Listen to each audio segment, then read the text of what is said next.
اعوذ باللہ من الشیطان اللعین الرجیم بسم اللہ الرحمن الرحیم الحمد للہ وکفا وسلام علی عبادہ الذین اصطفیٰ. درود بھیجیے محمد وعلی.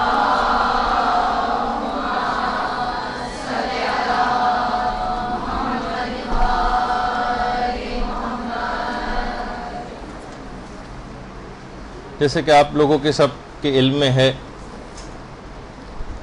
کہ انتہائی عظیم دن سے بہت قریب یہ درس واقع ہو رہا ہے، اور سب سے پہلے تو آپ سب طالبات کی خدمت میں ولادت باسعادت امام زمانہ علیہ السلام مبارک ہو.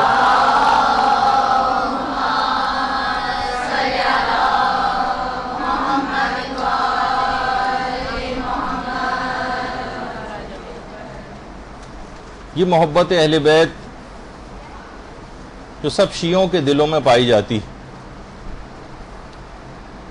اس کے متعلق ہمارے پانچویں امام محمد باقر علیہ السلام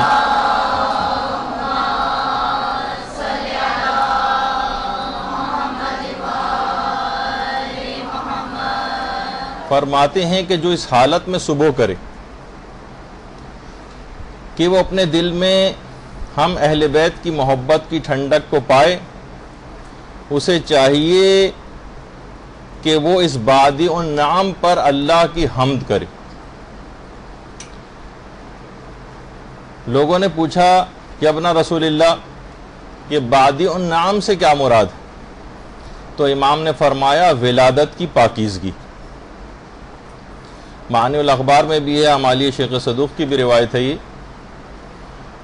اور کم و بیش تقریباً انہی الفاظ کے ساتھ ہی ہمارے چھٹے امام جعفر صادق علیہ السلام نے بھی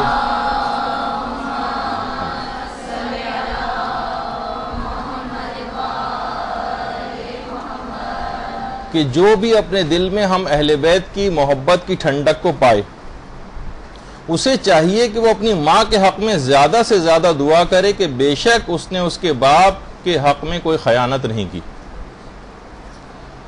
تو یہ جو محبت اہل بیت اور امام زمانہ علیہ السلام کی محبت ہمارے دلوں میں پائی جاتی ہے، اس پر کم سے کم ایک سجدہ شکر ضرور گھر جا کر انجام دیجیے گا. اصل میں دیکھیں، امام کی جو غیبت ہے یہ دوری نہیں ہے، یہ اصل میں وصال کا ایک پیش خیمہ ہے، بشرطے کہ یہ ہجر و دوری جو امام کی ہے یہ ہم میں لذت طلب بھی پیدا کرے. صرف آپ ہی منتظر نہیں، خود امام زمانہ علیہ السلام بھی اپنے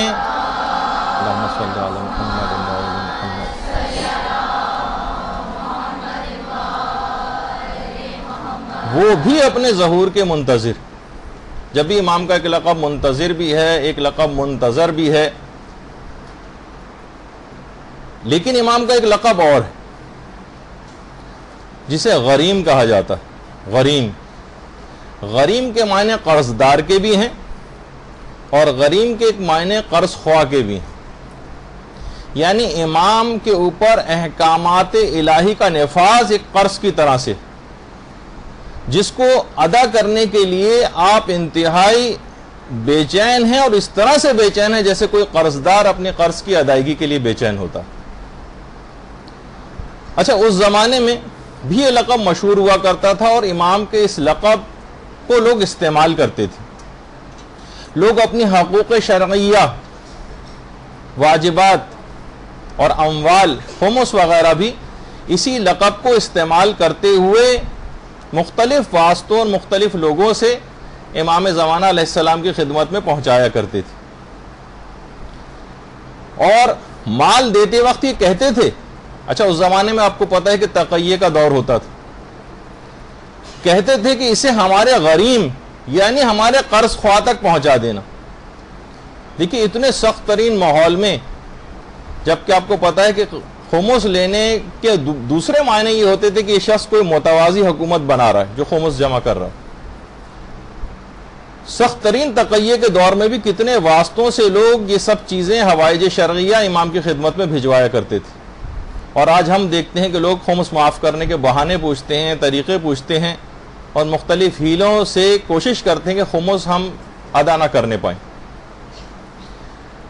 تو دیکھیے امام زمانہ علیہ الصلوۃ والسلام کی ذات گرامی ایک ایسی عظیم ذات ہے کہ جس کے جتنے بھی فضائل کتابوں کے اندر لکھے ہوئے وہ سب آپ کی فضیلتوں اور کرامتوں اور معجزات کے سمندر میں قطرے سے زیادہ نہیں۔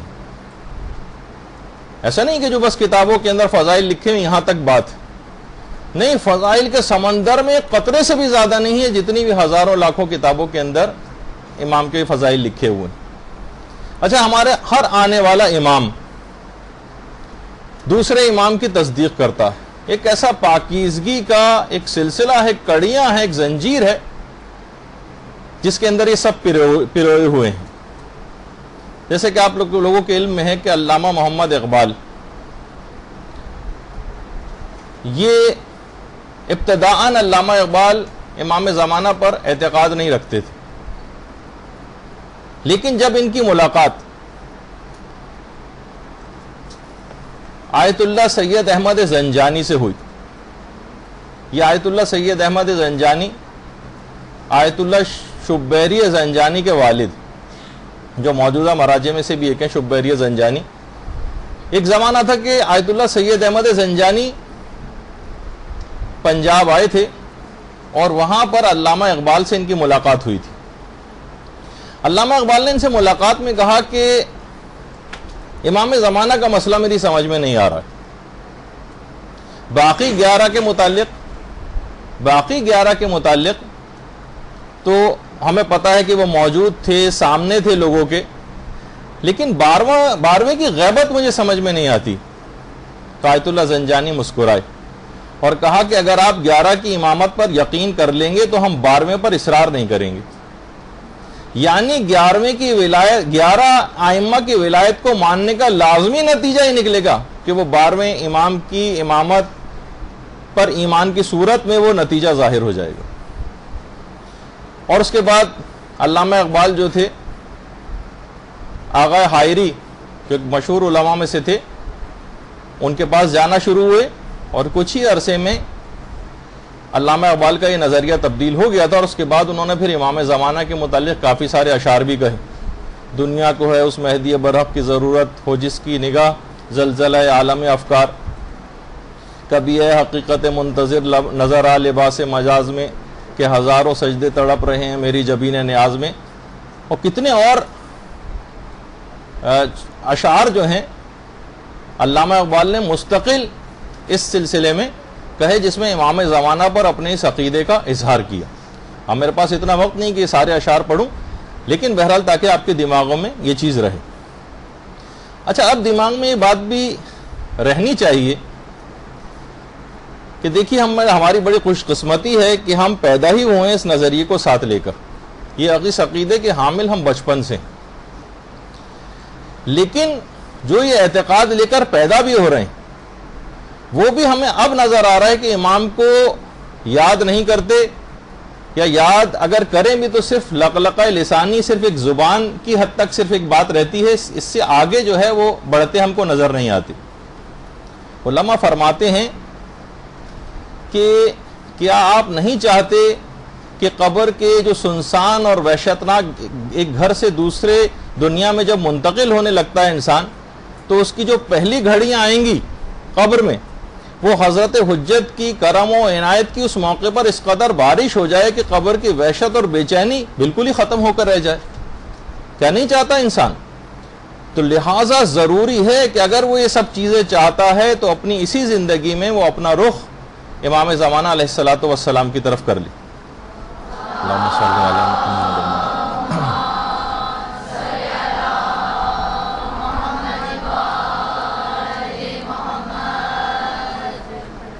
لوگوں کو بتائے کہ امام کا ظہور اب نزدیک تر، زندگی میں ان کا رخ کر لے اور امام کے دامن قدسی کو وہ تھام لے۔ ایسا نہ ہو کہ غیبت کا یہ جو دور ہے یہ غفلت سے آپ گزار دیں.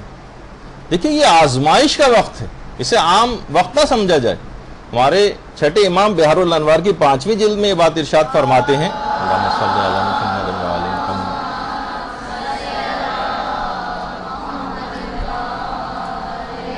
کہ غیبت کے زمانے میں لوگوں کو آزمایا جائے گا اور ایک دوسرے سے تمیز دی جائے گی. غیبت کے زمانے کا مقصد یہ ہے، اور چھانا جائے گا اس طرح سے جس طرح چھلنی میں چھانا جاتا ہے، اور اس چھلنی سے بہت سارے لوگ چھن کے نکل جائیں گے.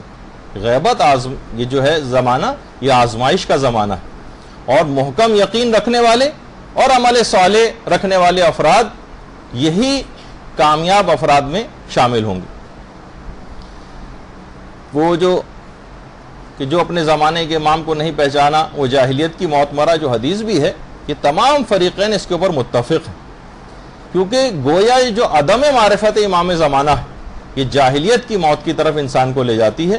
تو جب تک ان کے دامن سے وابستہ نہ ہوں گے تب تک جاہلیت کی موت سے بچ نہیں سکتی.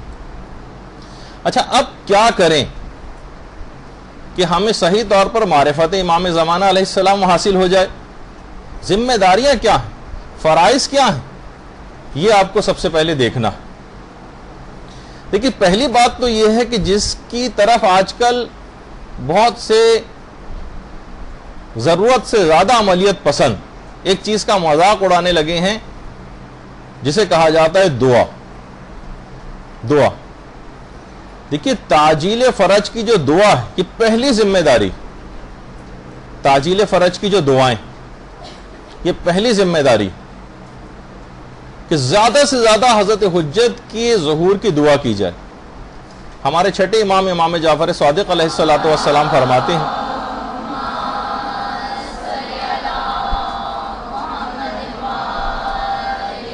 بلکہ چھٹے امام کا ایک طریقہ کار تھا کہ نماز ظہر کی تعقیبات میں کامل ترین ایک دعا امام زمانہ علیہ السلام کے سلسلے میں کیا کرتے تھے. چھٹے امام کہ ابھی ان کی نسل میں امام زمانہ پیدا بھی نہیں ہوئے تھے، اس وقت سے دعائیں کرتے تھے. نماز ظہر کی تعقیبات میں کامل ترین دعا امام زمانہ کے لیے ہوا کرتی تھی، پھر بعد میں اپنے لیے کرتے تھے. آپ لوگ بھی آج کے حوالے سے ایک تحفہ یہ لے کر جائیں کہ اپنی تمام دعاؤں میں سب سے پہلے مقدم کریں امام زمانہ علیہ السلام کے لیے دعائیں، پھر اپنے بعد میں اپنے لیے کریں، جو کہ چھٹے امام کا بھی ایک طریقہ کار تھا. دیکھیے امام حسن علیہ السلام، اللہم صلی علی محمد و علی محمد،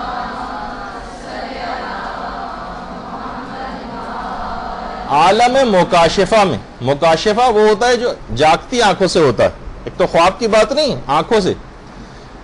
امام حسن نے مکاشفے میں آیت اللہ مرزا محمد باقر فقیہ ایمانی، یہ ہمارے علماء میں سے گزرے ہیں، باقر فقیہ ایمانی کو باقاعدہ امام حسن نے تاکید کی کہ لوگوں کو اپنی تقاریر میں کہو اور حکم دو کہ توبہ کریں، حکم دو کہ توبہ کریں، اور حضرت حجت کے ظہور کی تعجیل کے لیے دعائیں کریں، حضرت حجت کے ظہور کی تعجیل کے لیے دعائیں کریں. یہی وجہ ہے کہ بعض علماء یہ بات فرماتے ہیں کہ حضرت حجت کی تعجیل فرج کی جو دعائیں ہیں یہ نماز میت کی طرح سے واجب کفائی نہیں کہ کچھ لوگوں کے انجام دینے سے سب پر سے ساقط ہو جائیں، بلکہ نماز پنجگانہ کی طرح سے کہ ہر شخص اور ہر مومن کے اوپر یہ واجب ہے کہ امام زمانہ علیہ السلام کی تعجیل فرج کے لیے دعائیں کرے.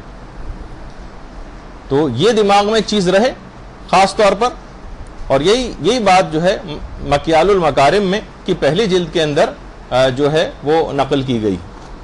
تو یہ دماغ میں ضرور یہ بات رہنی چاہیے کہ بہت اس طرح کی دعاؤں کا انعقاد، ایسی محافل کا انعقاد کرنا ضروری ہے جہاں تعجیل فرج کے لیے دعائیں کی جائیں، اور بہت زیادہ ذکر امام زمانہ علیہ السلام کا یہ سمجھیں کہ لحاظ سے دوسری ذمہ داری بنتی، بہت زیادہ ذکر تحریراً بھی اور تقریراً بھی امام زمانہ علیہ السلام کا ہونا چاہیے.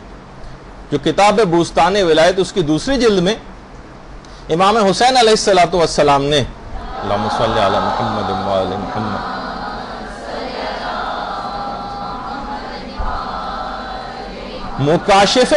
مکاشفے میں قم کے عالم دین سے فرمایا کہ ہمارے مہدی اس زمانے میں مظلوم ہے، جہاں تک ہو سکے مہدی کے بارے میں بیان کیا کرو،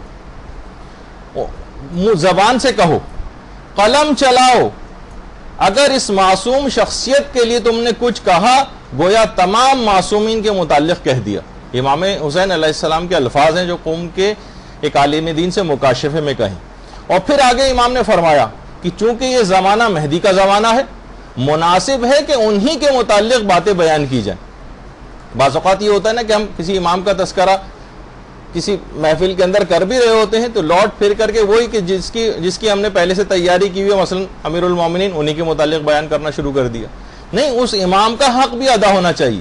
امام نے فرمایا کہ مناسب ہے کہ انہی کے متعلق باتیں بیان ہوں۔ امام نے پھر فرمایا میں تاکید کرتا ہوں کہ ہمارے مہدی کے متعلق زیادہ بیان کرو اور زیادہ لکھو۔ ہمارے مہدی مظلوم ہیں، ان کے متعلق جو کچھ بھی بیان کیا گیا ہے، ان کے متعلق جو کچھ بھی لکھا گیا ہے، اس سے زیادہ لکھنا اور بیان کرنا چاہیے۔ یہ باقاعدہ امام حسین کے الفاظ ہیں جو قوم کے ایک عالم دین سے مکاشفے میں فرمائے۔ ایسی محافل کا انعقاد کرنا چاہیے کہ جہاں تعجیل فرج کی دعائیں کی جا رہی ہوں۔ یہ انتہائی اہم ترین فریضہ ہے۔ ایسی محافل کو گھروں میں آپ تشکیل دیجیے، اور صرف تنہا نہیں کہ ہم ٹھیک ہے ہم امام کو یاد کر رہے ہیں، ہم نے کچھ دعائیں پڑھ لی، کچھ زیارتیں پڑھ لی اپنے گھر میں بند کمرے کے اندر بیٹھ کر، نہیں، اکٹھے ہو کر ایسی محافل کا انعقاد ضروری، یہ ذمہ داریوں میں سے ایک بنتی ہے۔ اس طرح سے امام زمانہ علیہ السلام کو ان محافل میں یاد بھی کیا جائے، ان کے مناقب بیان کیے جائیں، ان کے فضائل بیان کیے جائیں، اور لوگوں کو ان کی ذمہ داریاں بتائی جائیں ایسی محفلوں میں، اور احکامات اسلامی بتائے جائیں، لوگوں کو باعمل بنایا جائے تاکہ عادل ناصران امام کی ایک فوج تیار ہو سکے۔ آج میں آپ کے سامنے ایک ایسی شخصیت کا تعارف کروانا چاہتا ہوں کہ جن کے متعلق کہا جاتا ہے کہ غیبت کے شبستان میں چراغ انتظار جلانے والوں کے لیے ان کی شخصیت ایک مشعل راہ۔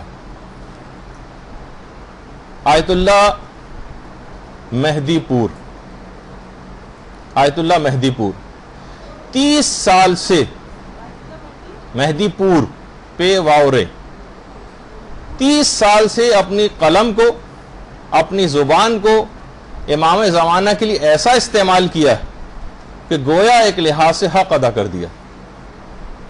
جب ان سے ایک دفعہ سوال پوچھا گیا، ایک انٹرویو لیا گیا درمیان میں جو آیت اللہ مہدی پور، کہ آپ نے آخر اپنی تمام تر توجہات کا مرکز فقط امام زمانہ کی ذات گرامی کو کیوں قرار دیا ہے؟ آپ فقط انہی کے متعلق لکھتے ہیں، انہی کی زیادہ بات کرتے ہیں۔ فرمایا آقا مہدی پور نے کہ اس زمانے میں امام زمانے سے مظلوم کوئی بھی نہیں۔ پھر ایک مثال بھی دی کہ نیپولین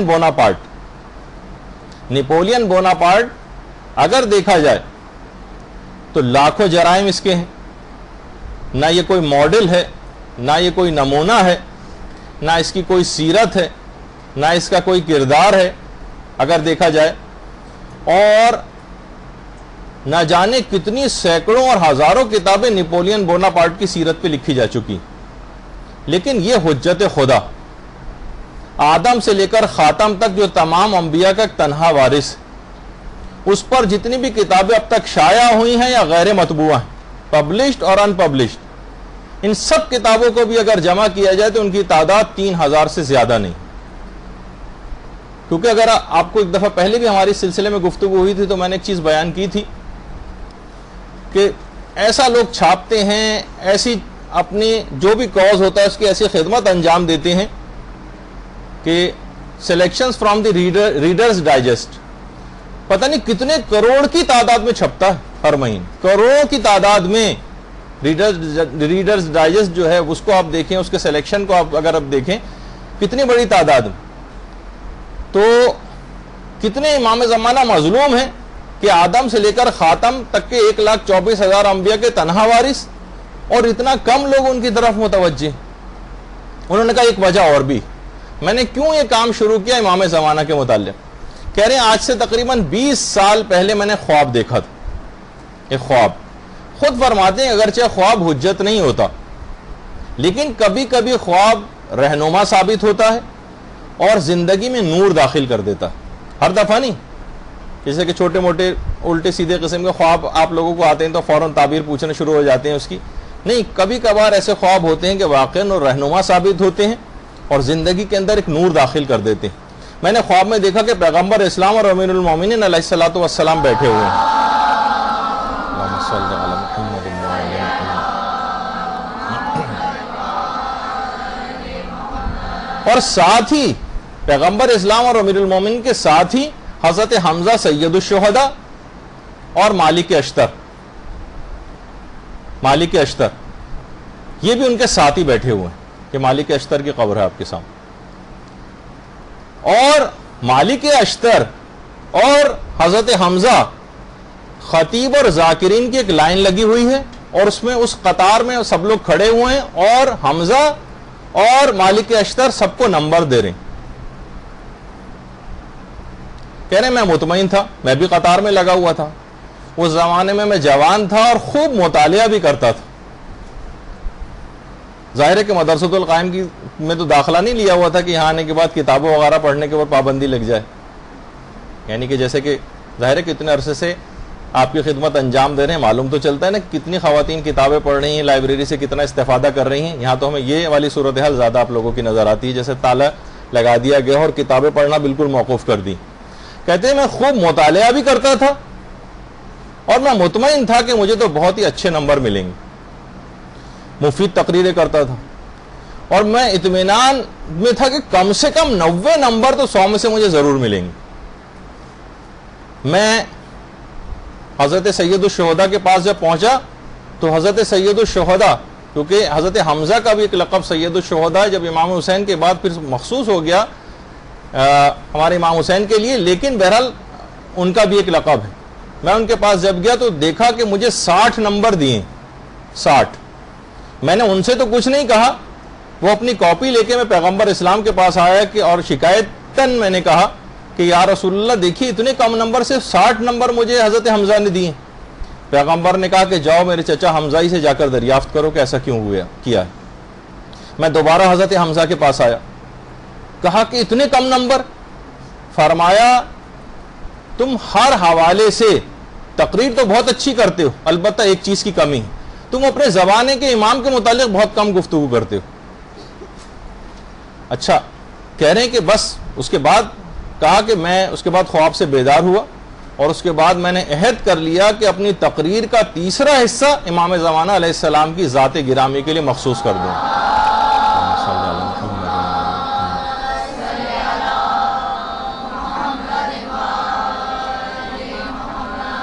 اور فرماتے ہیں کہ آج 20 سال ہو گئے ہیں میں اسی سلسلے کے اوپر اب تک کاربند ہوں. اچھا، اب ایسا بھی نہیں کہ 100% تقریر کا تیسرا حصہ یعنی ایک حصہ امام زمانہ کے لیے میں نے مخصوص کیا.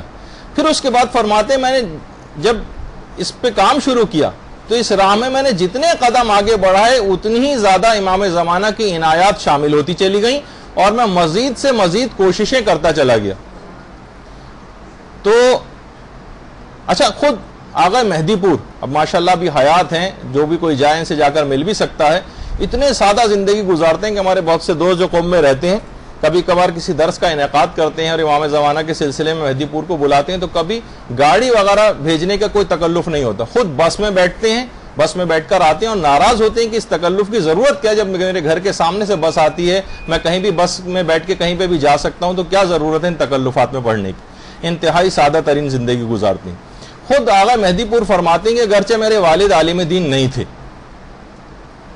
لیکن ہمارا خاندان ایک متدین خاندان تھا. دیکھیے، خاندان کو دیندار بنانا بھی ایک اہم چیز ہوتی. گھر میں جب ماحول اس قسم کا ہوتا ہے تب اس قسم کے لوگ جا کر آپ کو معاشرے کے اندر نظر آتے ہیں. کہنے 7 سال کی عمر سے البتہ میرے گھر والوں نے مجھے مدرسے میں داخلہ دلوا دیا تھا. یعنی کم عمری سے مدرسے میں جو جانا شروع کرتا ہے وہی اتنے بڑے کارناموں کے اوپر فائز ہوتا آپ کو نظر آئے گا، اتنے بڑے کارنامے کرتا نظر آئے گا. تو کہہ رہے ہیں اس کے بعد خیر پھر میں بڑا ہوتا گیا، یہاں تک کہ جب حضرت آیت اللہ محسن الحکیم ہیں آپ کے سامنے، یہ جب ان کی وفات ہوئی، جس وقت آیت اللہ محسن الحکیم کی وفات ہوئی ہے تو پورا گویا ایک حکومت اور حکمرانی تھی عالم تشیع پر آیت اللہ محسن الحکیم. تو کہہ رہے ہیں اسی زمانے میں ہم نے تبریز میں ایک مجلس ترحیم رکھی آیت اللہ محسن الحکیم کے لیے. وہاں پر مجھے خطاب کا موقع دیا گیا. تو کہہ رہے ہیں وہ حدیث جو پیغمبر اسلام سے بھی ہے, چوتھے امام سے بھی ہے, چھٹے امام سے بھی, اور خود امام زمانہ علیہ الصلوۃ والسلام سے بھی. اللہم صلی علی محمد و علی محمد.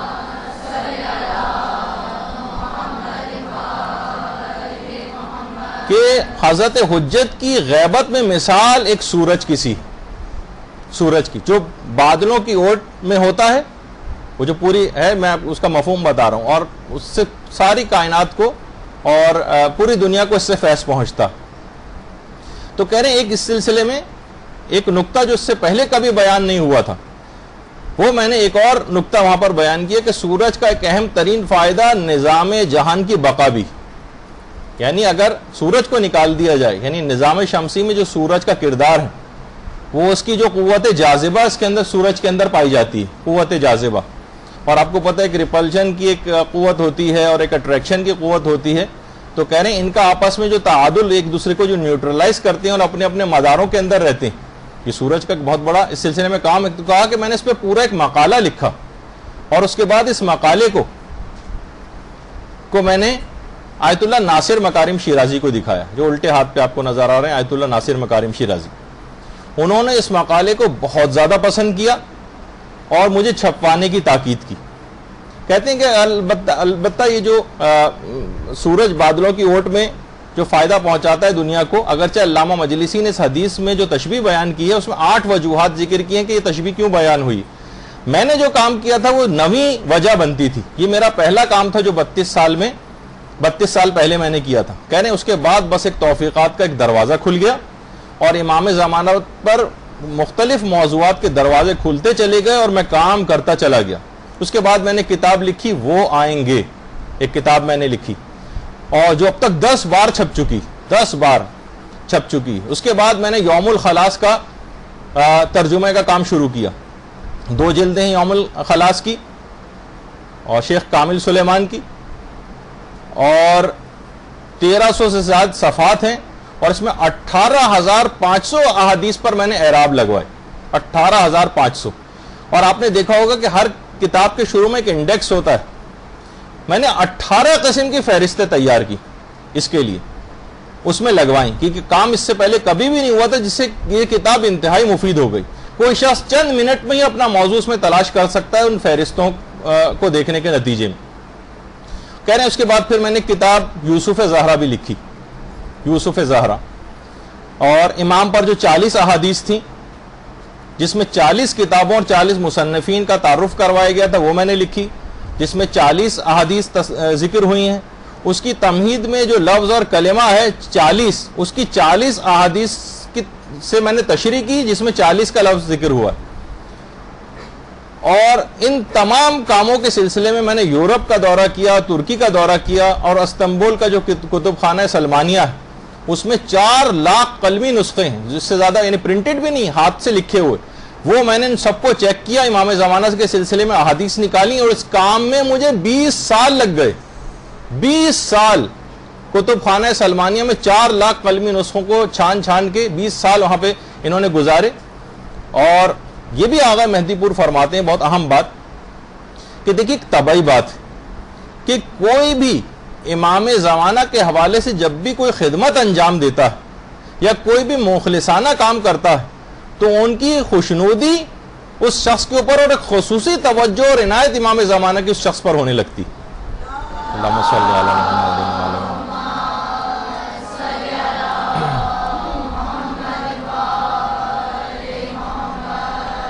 دیکھیے آپ کو بھی چاہیے کہ اپنے بساط کے مطابق کوئی نہ کوئی کام شروع کریں, جیسے کہ آگے چل کر میں ان کچھ کاموں کی فہرست بھی آپ کو بتاؤں گا کہ جو آپ لوگ شروع کر سکتے ہیں. اس وقت تو یہ کہ بہت خلوص دل کے ساتھ اور بہت ہی اچھے طریقے سے علم حاصل کرنے کی فکر کریں, اپنے مطالعے کو زیادہ سے زیادہ بڑھائیں, امام زمانہ سے تقرب اور توسل کی جو چیزیں ہیں وہ انجام دیں. کتنی ایسی چیزیں ہیں, خود ایک عالم گزرے مرحوم شرفی, یہ خود امام زمانہ کے منتظرین میں اپنے فرائض کو ادا کرنے کے سلسلے میں ایک نمایاں مقام رکھتے ہیں. یہ کہتے ہیں میں تبلیغ کرنے کے لیے مشہد سے دیگر شہروں میں جایا کرتا تھا. دیکھیے بعض اوقات یہ ہوتا ہے کہ تھوڑی سی محنت بھی کرنا پڑتی. ہم ایک ہی شہر میں رہتے ہوئے ایک جگہ سے دوسری جگہ ہم لوگ جانے کی فکر کرتے ہیں تو بس گرمی ہو رہی ہے تو لائٹ نہیں ہے تو فلاں چیز ہے, اس کا رونا روتے رہتے ہیں ہر وقت بیٹھے ہوئے. کہتے ہیں میں تبلیغ کے لیے مشہد سے دوسرے شہروں میں جاتا تھا. میرا ایک دوست بھی میرے ساتھ ہوتا تھا. تو ایک دفعہ ہم رمضان میں تبلیغات کے سفر کے لیے نکلے, لیکن لوگ رمضان میں پریفر کرتے ہیں گھروں میں بیٹھے رہیں, درس وغیرہ اگر کہیں ہو رہے ہیں تو اس کو بھی روک دیتے ہیں, شام کو ٹھنڈے ٹائم ذرا نکلیں کہ نہیں دوسرے شہروں میں تبلیغ کے لیے رمضان کے دنوں.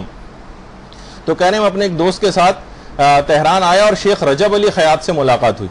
پرانی جو گروپ یہاں پر بیٹھے ہوئے ان کو تو رجب علی خیاط کے سلسلے میں کافی معلومات پہلے سے ہیں, کیونکہ ان کے متعلق کافی دفعہ تذکرہ ہو چکا ہے کہ بہت عرفا میں ان کا شمار ہوتا تھا, لیکن نئے گروپ شاید ان سے واقف نہیں ہیں. تو کہہ رہے ہیں ہم ان کے پاس بہرحال گئے اور ان سے رہنمائی کی ایک درخواست کی.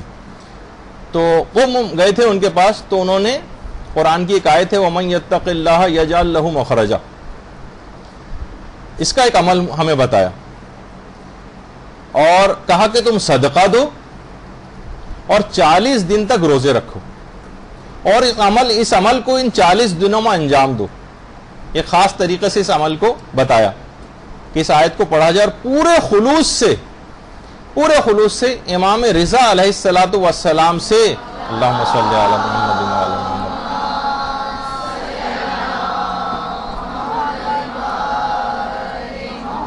پورے خلوص سے امام رضا سے حضرت حجت کے تقرب کو طلب کرو. دیکھیے بہت ایک تو ہوتا ہے براہ راست تقرب کی بات کرنا, نہیں, یعنی درمیان میں واسطہ امام رضا علیہ الصلوۃ والسلام کا رکھو.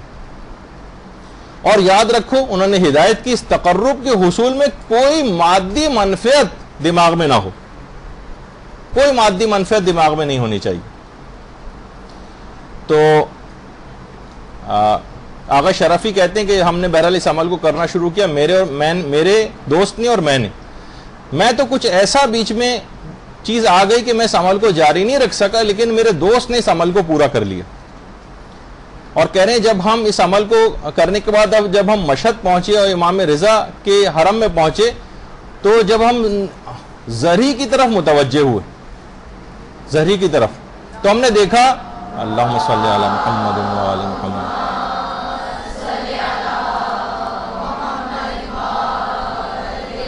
کہ حضرت حجت کا نور وہاں پر ظاہر ہو رہا ہے زہری کے بالکل سامنے. اور دھیرے دھیرے جب ان کو دیکھنے کے قابل ہوئے اس کے بعد ہم نے ان سے باتیں کرنے تک کے قابل ہو گئے اس عمل کو انجام دینے کے بعد. اچھا, یہ عمل جو رجب علی خیاط نے بتایا ہے یہ عمل پیغمبر اسلام سے بھی نقل ہوا ہے, اور علامہ علی اکبر نہاوندی انہوں نے اپنی کتاب گلزار اکبری میں اس عمل کو نقل بھی کیا. کبھی موقع ہوا تو اس عمل کی کبھی تفصیل انشاءاللہ بتائیں گے. تو دیکھیے یہ جتنے بھی اعمال انجام دیے جاتے ہیں, جتنے بھی اذکار ہوتے ہیں, ان میں حضرت حجت کے تقرب کو حاصل کرنے کے لیے نیت کار فرما ہونی چاہیے. ضمناً آپ کی جتنی بھی دعائیں دنیا کے متعلق ہوتی ہیں وہ خود بخود ہی قبول ہو جائیں گی. یہاں مسئلہ یہ ہوتا ہے کہ ذرا سا اگر کسی کے ہاتھ میں کچھ اس طرح کی چیزیں آتی ہیں تو ان چیزوں سے بھی دنیاوی عزت اور شہرت حاصل کرنے کی فکر میں لگ جاتا ہے, جو بہت بڑا, یعنی خالص نیت سے تقرب کے یہ اعمال کو انجام دینا. ساری دعائیں خود بخود ہی وہ آپ کی پوری ہوتی چلی جائیں گی. ان کی حیثیت ہی کیا ہے ان دعاؤں کی؟ حضرت حجت کا اگر تقرب حاصل ہو گیا تو پوری دنیا آپ کی آنکھوں میں ہیچ ہو کر رہ جائے گی. آیت اللہ شیخ حسن علی اصفہانی, دیکھیے میں جب بھی کوشش کرتا ہوں, بعض اوقات کافی زیادہ اس میں محنت بھی کرنی پڑ جاتی ہے, لیکن اتنی ایسی شخصیات جو کتابوں کے قبرستانوں میں دفن ہے لوگ جانتے بھی نہیں ہیں ان کو. شیخ حسن علی اصفہانی یہ فرماتے تھے کہ مجھ میں اتنی قوت و طاقت ہے کہ اگر لوگ صرف میرے دروازے پر بھی دستک دیں تو تمام مشکلات ان کی حل کر دوں, اور کچھ کہنے کی ضرورت بھی ان کو نہ ہو, لیکن کیونکہ امام رضا کی نسبت ان لوگوں کے عقیدے میں سستی پیدا ہونے کا باعث ہوگا یہ عمل, لہٰذا اس عمل کو کبھی انجام نہیں دوں گا. تو یہ معمولی سی صرف دعائیں, ان کے لیے ہم حضرت حجت کو پکاریں. ہاں وہ دیکھیے پروردگار عالم کی ذات یقیناً ایک ایسی ذات ہے کہ جوتے کے تسمے کے لیے بھی اس سے دعا کرنے کا حکم آیا, لیکن یعنی اپنے اماموں کو بھی ہم فقط دنیا کی چیزوں کے لیے چاہیں گے اور کوئی عمل تقرب کے لیے انجام نہیں دیں گے. تو بہرحال شیخ حسن علی اصفہانی, یہ ان کی قبر مبارک کی تصویر ہے, تو شیخ حسن علی اصفہانی جو تھے وہ کہتے تھے کہ ان عملیات میں بلکہ یہ کہا جاتا ہے کہ وہ انہوں نے غیر معمولی صلاحیت حاصل کر لی تھی اور سخت محنت شاقہ سے ان عملیات کو کرتے تھے اور اپنی دعاؤں، نماز، اعمال، اذکار اور ان آیات قرآنی کو یہ بچپن سے انجام دے رہے تھے، بچپن سے. اور کہہ رہے ہیں اس دوران غیر معمولی ظاہر کی صلاحیت پیدا ہو گئی تھی شیخ حسن علی کی، تو نوٹ بھی کرتے جاتے تھے کہ کس عمل کا کیا نتیجہ ہے. اس عمل اپنے تاثرات اپنی ڈائری میں نوٹ کرتے جاتے تھے. اس میں جو مشاہدات ان کو ہوتے تھے، مہم نکات اور کچھ اسرار کا مشاہدہ کرتے تھے شیخ حسن علی، ان کو نوٹ کرتے جاتے تھے اور ان اسرار کی وجہ سے ہر کس و ناقص کے ہاتھ میں ہی عملیات کو دیتے بھی نہیں تھے. اپنے زندگی کے جو آخری دور ان کا چل رہا تھا اس میں آیت اللہ سید علی رضوی جو مشہد کے بزرگ اور بڑے علماء میں جن کا شمار ہوتا تھا، صرف ان کو اپنی وہ ڈائری انہوں نے دی تھی اور ان کو بتایا تھا کہ کیا اس سے اسرار جو مشاہدہ ہوئے ہیں وہ سب چیزیں ان کو بتائی تھی. اور ہمیشہ نصیحت کرتے تھے کہ ان اوراد کو اور ان اذکار کو فقط اور فقط امام زمانہ علیہ السلام سے قریب ہونے کے لیے انجام دینا اور کسی دنیاوی منفعت کے لیے انجام مت دینا. یعنی امام بھی ہمیں اگر کوئی چاہیے تو فقط دنیا کے لیے چاہیے. ارے خوشبو والے کے پاس بیٹھنے سے بھی آپ کو خوشبو حاصل ہو جاتی. تو ایک دفعہ امام کو خلوص دل سے پکاریں، خلوص دل سے ان کے لیے کام کریں، یہ دنیا تو خود ذلیل ہو کر آپ کے قدموں تلے آ جائے گی. تو بہرحال ایک سوال ہے میں آپ سے کرتا ہوں اپنے دل کے حوالے سے، اپنے آپ سے بھی میں نے سوال کیا تھا لیکن آپ سے بھی کرتا ہوں اپنے دل میں اس کا جواب سوچئے گا. کیا کوئی کام ہے آپ ایسا اپنی پوری زندگی میں بتا سکتی ہیں جو خالصتاً فقط اور فقط امام زمانہ کی خوشنودی کے لیے انجام دیا؟ خالصتاً صرف امام، کوئی مادی منفعت دماغ میں نہیں، کوئی رشتے کا مسئلہ نہیں ہے، کوئی شادی کا مسئلہ نہیں ہے، کوئی بچے کا مسئلہ نہیں ہے، کوئی روزگار کا مسئلہ نہیں ہے، کوئی بیماری کا مسئلہ نہیں ہے، اس ہٹ کر صرف اور صرف امام زمانہ سے متعلق. یعنی ہم کو امام سے شادی کے مسئلے میں، اولاد کے مسئلے میں، نوکری کے مسئلے میں، پیسے کے مسئلے میں، بزنس و کاروبار کے سلسلے میں اور دنیاوی مقاصد کے لیے ہم ان کو چاہتے ہیں. دیکھیے آپ کا جو امام ہے یہ آپ پر مسلسل توجہ رکھتا ہے. امام نے باقاعدہ جو شیخ مفید کو خط لکھا تھا، شیخ مفید کو باقاعدہ احتجاج تبرسی میں سن 610 ہجری میں وہ خط ماہ سفر کے مہینے میں امام زمانہ نے شیخ مفید کو لکھا تھا. تو باقاعدہ اس کے اندر یہ جملہ تھا کہ ہم تمہاری نسبت اہمال نہیں کرتے، یعنی بے توجہی نہیں کرتے. کبھی مت سمجھنا کہ ہم تمہاری چیزوں سے بے توجہ. دیکھیے اہمال میں اور ترک میں ایک فرق ہوتا، یعنی مقصد ہے اس جملے کا یہ کہ اگر تم نے رعایت نہیں کی یعنی ہمارے حقوق کی، تو اہمال ہماری طرف سے نہیں ہوگا، تمہاری طرف سے ہوگا. یعنی یہ بے توجہی اصل میں تمہاری طرف سے ہے، ہماری طرف سے نہیں. اور ولا ناسینا لذکرکم، اور ہم تمہاری یاد سے غافل نہیں، ہم بھلائے ہوئے نہیں ہیں تم کو. یہ تمام شیعوں سے ایک لحاظ سے خطاب کیا. اور میں ایک بات اور بتا دوں کہ آیت اللہ صادق شیرازی اس وقت جو قوم کے مراجع میں سے شمار ہوتے ہیں، آیت اللہ صادق شیرازی یہ فرماتے ہیں کہ امام زمانہ علیہ الصلوۃ والسلام، اللہم صلی علی محمد وعلی محمد،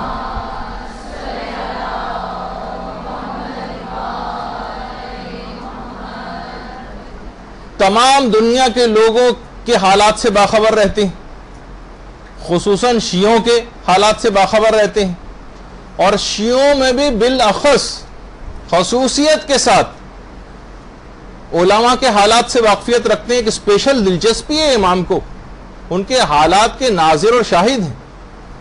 اور اس کے علاوہ دوسری جو آپ لوگوں کے لیے خوشخبری آیت اللہ صادق شیرازی نے دی، دینی طالب علموں کے لیے ان کے اعمال کے اور افعال کے شاہد و ناظر.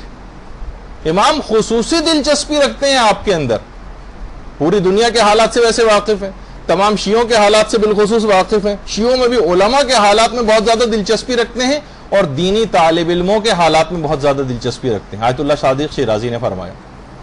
تو بہرحال آپ ایک خوش قسمتی ہے کہ امام کو رنجیدہ اور غمگین نہ کریں اپنے اعمال سے. وہ جو اتنا زیادہ آپ کے متعلق توجہ رکھتا ہو، اتنی دلچسپی رکھتا ہو، آپ کے اوپر عنایات اپنی بکھیرتا رہتا ہو، اس سے اتنی بے توجہی برتنا کہ بڑی جفا اور خود غرضی. تو دیکھیے صرف امام زمانہ علیہ الصلوۃ والسلام کی بات نہیں، دیگر ائمہ بھی یہ بھی آپ کے لیے غمگین ہوتے تھے. ابو بصیر کہتے ہیں کہ ہم چھٹے امام جعفر صادق علیہ السلام کی خدمت میں پہنچے.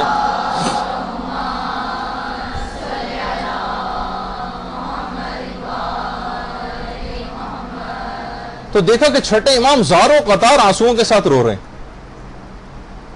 میں نے کہا اے میرے سید و سردار،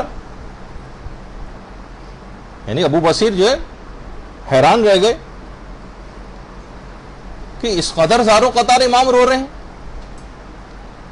اور کیا کہہ رہے ہیں امام؟ بلکہ فرما رہے ہیں اے میرے سید، تیری غیبت نے میری نیند کو غائب کر دیا.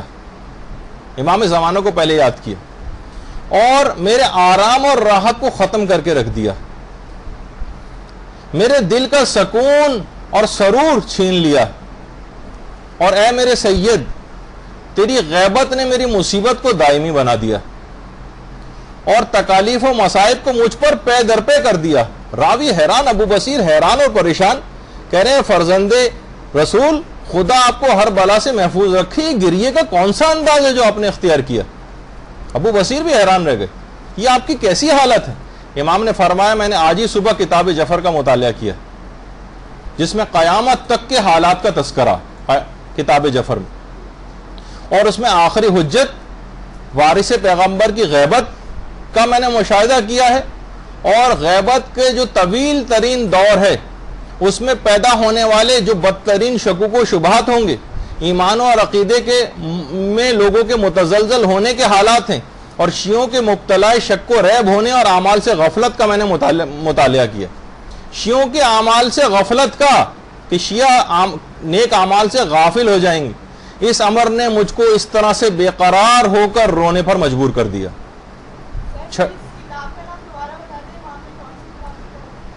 نہیں، کتاب جعفر. کتاب جعفر آئمہ کو دیگر آئمہ کی طرف سے جو تبرکات ملتے تھے اس میں کتاب جعفر بھی تھی. علم جعفر جسے کہا جائے. آج کل جو بھی علم ہے لوگوں کے پاس علم جعفر، یہ مکمل علم نہیں، مکمل علم نہیں. امام کے پاس علم جعفر اصل میں علم امامت کا ایک حصہ ہے. تو امام نے فرمایا کہ میں نے آج ہی کتاب جعفر میں مطالعہ کیا ہے، اور آخری زمانے کے جو شیعوں کے حالات ہیں ان کو میں نے دیکھا ہے کہ شیعہ کس طرح سے مبتلا شک و ریب ہو جائیں گے، شکوک و شبہات کے اندر گرفتار ہو جائیں گے، اور اعمال سے، نیک اعمال سے کس قدر غافل ہو جائیں گے، بلکہ ان کے ایمان اور عقیدے بھی متزلزل ہونے لگیں گے. اس بات نے مجھے اس طرح سے بے قرار ہو کر رونے پر مجبور کر دیا. تو اب آپ خود سوچئے کہ جو امام زمانہ کی پیدائش سے پہلے چھٹے امام آپ کے حالات پر اس قدر رو رہے ہیں، تو وہ امام جو کہ ہمارے زمانے کا امام ہے، اس وقت موجود اور زندہ ہے ماشاءاللہ، اس کو ہماری بدعمالیاں کس حد تک رلا رہی ہوں گی اور کس حد تک ان کو غمگین کر رہے ہوں گے، یہ تصور میں لے کر آئیے. دیکھیے امام سے جو آپ کی محبت ہے یہ بالکل برحق ہے، اس میں کسی کو شک اور شبہ نہیں. لیکن دیکھیے محبت کے کچھ تقاضے ہوتے ہیں. دیکھیے محبت ہمیشہ محب پر اپنے اثرات چھوڑتی، اپنے اثرات چھوڑتی. دیکھیے دھوپ کا ایک اثر ہوتا ہے، گرمی کی صورت میں ظاہر ہوتا ہے. برف کا ایک اثر ہوتا ہے، ٹھنڈک کی صورت میں ظاہر ہوتا ہے. محبت کا بھی ایک اثر ہے جو ظاہر ہوتا ہے. محبت جو کرنے والے ہوتے ہیں ان میں مانگنے کا نہیں، کچھ دینے کا جذبہ ہوتا ہے. ہم دیکھتے ہیں کہ ہم دینا دلانا کچھ بھی نہیں. امام کو اپنی طرف سے اپنا کوئی عمل نہیں بھجوا رہے، بس صرف مانگے چلے جا رہے ہیں. جس طرح ایک آقا کا ایک طریقہ کار ہوتا ہے جو غلام سے معاذ اللہ صرف تقاضے کرتا رہتا ہے، یہ کرو وہ کرو وہ کرو وہ کرو. وہ اپنے آپ کو پابند نہیں سمجھتا کہ مجھے بھی کچھ کام کر کے دکھانا. تو محبت کرنے والوں کا کچھ مانگنے کا نہیں، کچھ دینے کا جذبہ ہوتا. محبت کرنے والا اپنے محبوب کی ناراضگی سے ڈرتا، اس کے سامنے ایسے اعمال کو انجام دیتے ہوئے شرمندگی محسوس کرتا. لیکن ہمیں وہ نظر نہیں آ رہا ہے. محبت کے کچھ تقاضے ہیں، صرف محب کہہ دینا اپنے آپ کو کافی نہیں، کوئی لیبل نہیں ہے کہ کوئی خطاب ہم کو مل گیا محب اہل بیت ہونے کا. عمل سے یہ چیز ظاہر ہوگی. وہ شرمندہ ہوتا ہے، اس کی ناراضگی سے ڈرتا ہے. محبت کرنے والا اپنے محبوب کی مشکلات کے اوپر غمگین ہوتا. تو کیا ہو گیا؟ اچھا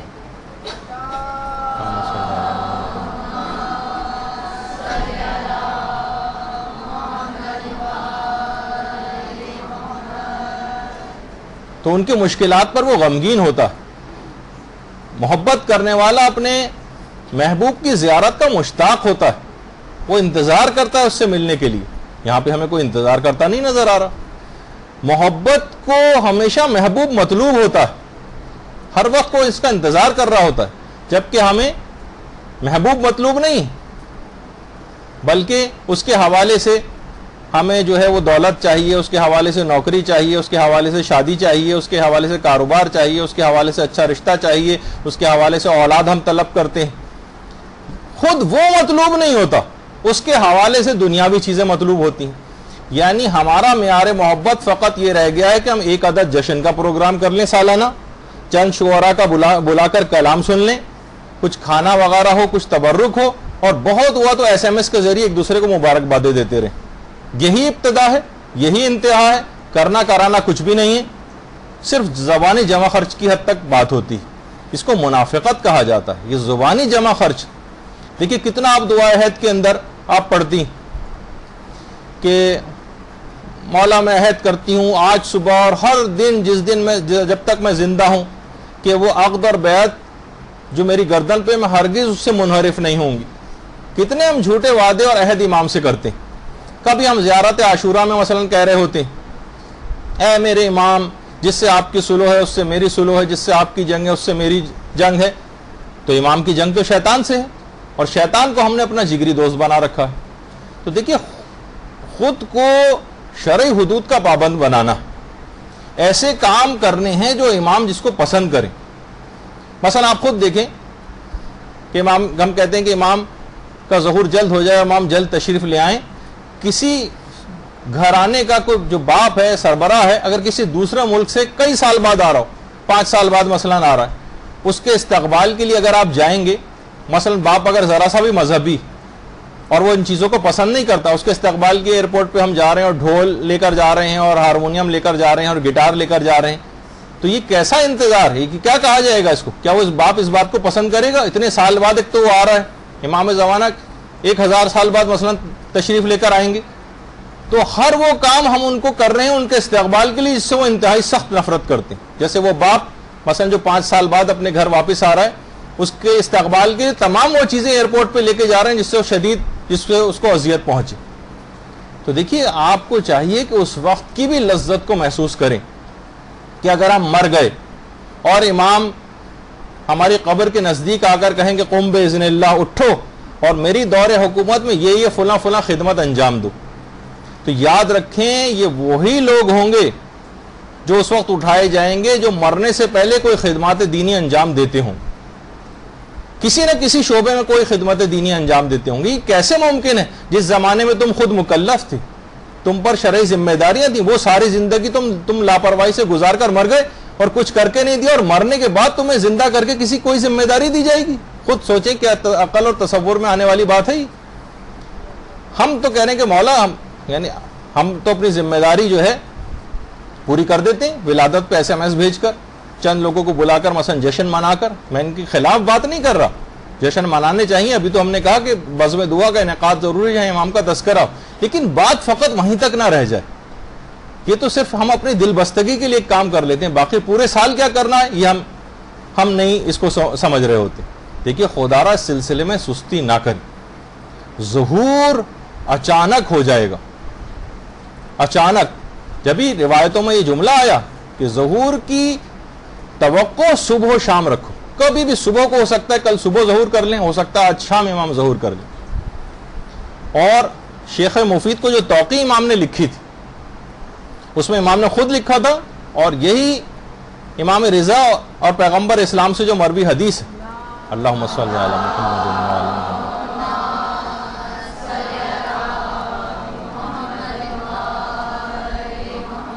کہ امام کا ظہور اچانک ہو جائے گا.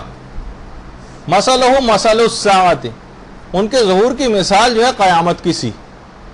قیامت کے متعلق بھی کہا جاتا ہے نا کہ لا یاتیکم الا بغتۃ, اچانک رونما ہو جائے گی. 2 الفاظ حدیث کے اندر آئے ہیں, فجات اور بغتتاً, ایک ہی معنوں پر دلالت کرتے ہیں. یعنی ظاہری اعتبار سے جو علامات اور قرائن ہوں گے اس سے ظہور کا امکان نہیں ہوگا, نہ ظاہری اعتبار سے لوگ آمادہ اور منتظر آپ کو نظر آئیں گے، اور اچانک ظہور ہو جائے گا، اچانک بالکل۔ بعض علماء آپ نے جیسے اس سے پہلے سنا ہوگا، اور ہم بھی اپنی بہت سی نشستوں میں اس کو بیان کر چکے ہیں کچھ علماء کے حوالے سے، کہ ظہور کو بعض علماء تدریجن مانتے ہیں کہ ظہور تدریجن ہوگا، ظہور کبریٰ اور ظہور صغریٰ کی اصطلاحات آپ نے اس سے پہلے سنی۔ جیسے وہ فرماتے ہیں جس طرح سورج اچانک طلوع نہیں کرتا، اس طرح بٹن دبائیں ایک دم سے روشنی ہو جائے، بلکہ پہلے ہلکی ہلکی روشنی ہوتی ہے اور اس کے بعد طلوع کرتا۔ علماء یہ فرماتے ہیں، اکثر علماء کا یہ نظریہ ہے کہ یہ تشبیہ قیاس پر مبنی، کیونکہ غیبت خدا کی طرف سے، اور وہی امام کے امر کو ایک رات کے اندر اندر یا اس سے بھی کم مدت کے اندر مہیا کر دے گا، اور بہت ہی کم لوگ ہوں گے ایسے کہ جو اس وقت جو ہے وہ اس ظہور کے لیے تیار ہوں گے، بہت ہی کم، چند ایک حقیقی مومنین ہوں گے، تو یہ جو اس کے علاوہ کوئی بھی تیار نہیں ہوگا۔ تو آپ خود سوچئے، کیا دینی طالبات اور علم حاصل کرنے والے جو افراد ہیں، کیا ان کا بھی یہی حال ہونا چاہیے جس طریقے سے عام لوگوں کا حال ہے، یا اپنی ذمہ داریوں کو پورا کرنے کے حوالے سے کوئی کام ان کو کرنا؟ جبھی چھٹے امام کی جو کافی کی حدیث ہے اصل میں، یہ جو آپ کے سامنے ہے اس وقت، کہ ظہور کی جو توقع ہے صبح و شام رکھو، ظہور صبح و شام توقع کرو۔ اچھا، لوگوں کے ساتھ غلطی کیا ہو رہی ہے؟ لوگ امام زمانہ علیہ السلام کے ظہور کا انتظار کرنے کے بجائے، یعنی امام کا انتظار کرنے کے بجائے علامتوں کا انتظار کر رہے ہیں۔ یہ ایک بہت بڑی مصیبت ہے۔ علامتوں کا انتظار کر رہے ہیں، امام کا انتظار نہیں کر رہے، علامتیں گننے، اچھا یہ ہوئی یا یہ نہیں ہوئی۔ دیکھیے ایک علمی مسئلہ بھی کہ کیا علامات ظہور میں تبدیلی ممکن ہے، ایک مشکل علمی بحث ہے۔ محدث نوری جنہیں صاحب مستدرک الوسائل کہا جاتا ہے، وہ فرماتے ہیں کہ تبدیلی ممکن ہے تبدیلی ہونا، اور کتاب نجم الثاقب کے اندر اس میں باب نمبر 11 میں محدث نوری نے اپنے اس نظریے کا اظہار کیا۔ لیکن ایک بہت بڑا نام امام زمانہ کے سلسلے میں کام کرنے والوں کے حوالے سے جن کی کتاب مدارک میں سمجھی جاتی ہے، تقی اصفہانی، آیت اللہ تقی اصفہانی، جن کی بہت مشہور و معروف کتاب ہے مکیال المکارم، اس میں انہوں نے اس نظریے کے بالکل برخلاف اظہار کیا اور کہا کہ کسی قسم کی میں علامات ظہور میں کسی تبدیلی کا قائل نہیں۔ پہلی جلد میں مکیال المکارم کی اس نظریے کا اظہار کیا۔ البتہ محدث نوری کا جو نظریہ ہے بقول علماء ان کا نظریہ زیادہ صحیح، کہا کہ روایات دو طرح کی اصل میں آئی ہیں، جس میں ایک حتمی علامتیں بیان ہوئی اور غیر حتمی علامتیں بیان ہوئی، کیونکہ اگر غیر یقینی غیر حتمی علامتیں نہ ہوتی تو حتمی علامات کا لفظ روایت کے اندر کیوں آتا؟ اس کا مطلب یہ کہ غیر حتمی علامات میں رد و بدل و تبدیلی ممکن ہے۔ اگر یہ تبدیلی ممکن نہ ہوتی تو علماء فرماتے ہیں اس سے مکتب کو ہمارے نقصان پہنچتا، دماغوں میں سوال ہوتا، کیونکہ اب یہ علامات ظہور میں نہیں آئی ہیں، لہٰذا ظہور کا کوئی سوال ہی نہیں۔ تو جب ہی کہا گیا کہ تبدیلی ہو سکتی ہے، انسان صبح و شام انتظار میں آمادہ ہو کر بیٹھے، شاید ابھی ظہور کر لیں، شاید ابھی 1 منٹ بعد امام کا ظہور ہو جائے، شاید آج شام کو ہو جائے، شاید کل صبح ہو جائے، اور پوری طاقت اور قوت کے ساتھ ان اسباب کو فراہم کرے۔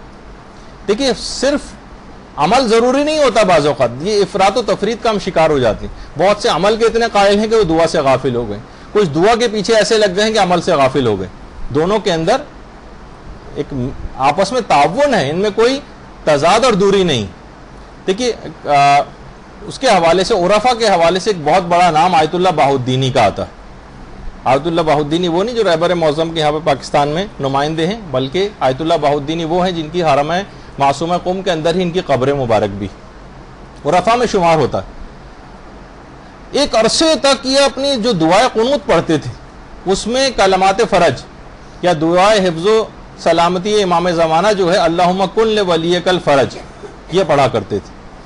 تو لوگوں نے ایک دفعہ آیت اللہ بہاؤالدینی سے پوچھا کہ آپ کو ہم کتنے عرصے سے دیکھ رہے ہیں، آپ اپنی دعائے قنوت میں سوائے اللہم کن لولیک الفرج کے علاوہ کوئی دعا پڑھتے ہی نہیں نظر آتے، اس کی کیا وجہ؟ تو آیت اللہ بہاؤالدینی نے فرمایا کہ حضرت حجت نے پیغام دیا ہے کہ میرے لیے اپنی قنوت میں دعائیں کیا کرو، قنوت میں۔ سیری در آفاق کے اندر آیت اللہ بہاؤالدینی کا یہ جملہ جو ہے وہ لکھا ہوا ہے، میرے لیے اپنے نمازوں کے قنوت میں دعا کیا کرو۔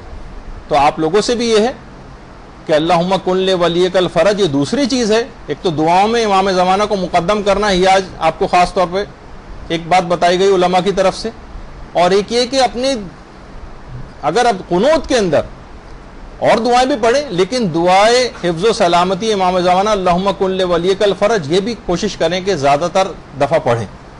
یہ امام کا ایک حق بھی ہے، اور کہا جاتا ہے کہ امام اللہم کن لولیک الفرج کی دعا سے سب سے زیادہ خوش ہوتے ہیں، اور ایک تقرب کا خود بخود امام کی توجہ اور عنایت آپ کی طرف ہو جائے گی، اور آپ کے سارے مسئلے حل ہو جائیں گے۔ تو امام کا ظہور یہ تنہا راہ نجات جس کو کہا جاتا ہے کہ یہ اگر ہو جائے تو آپ کے دینی اور دنیاوی سارے مسئلے حل ہو جائیں گے۔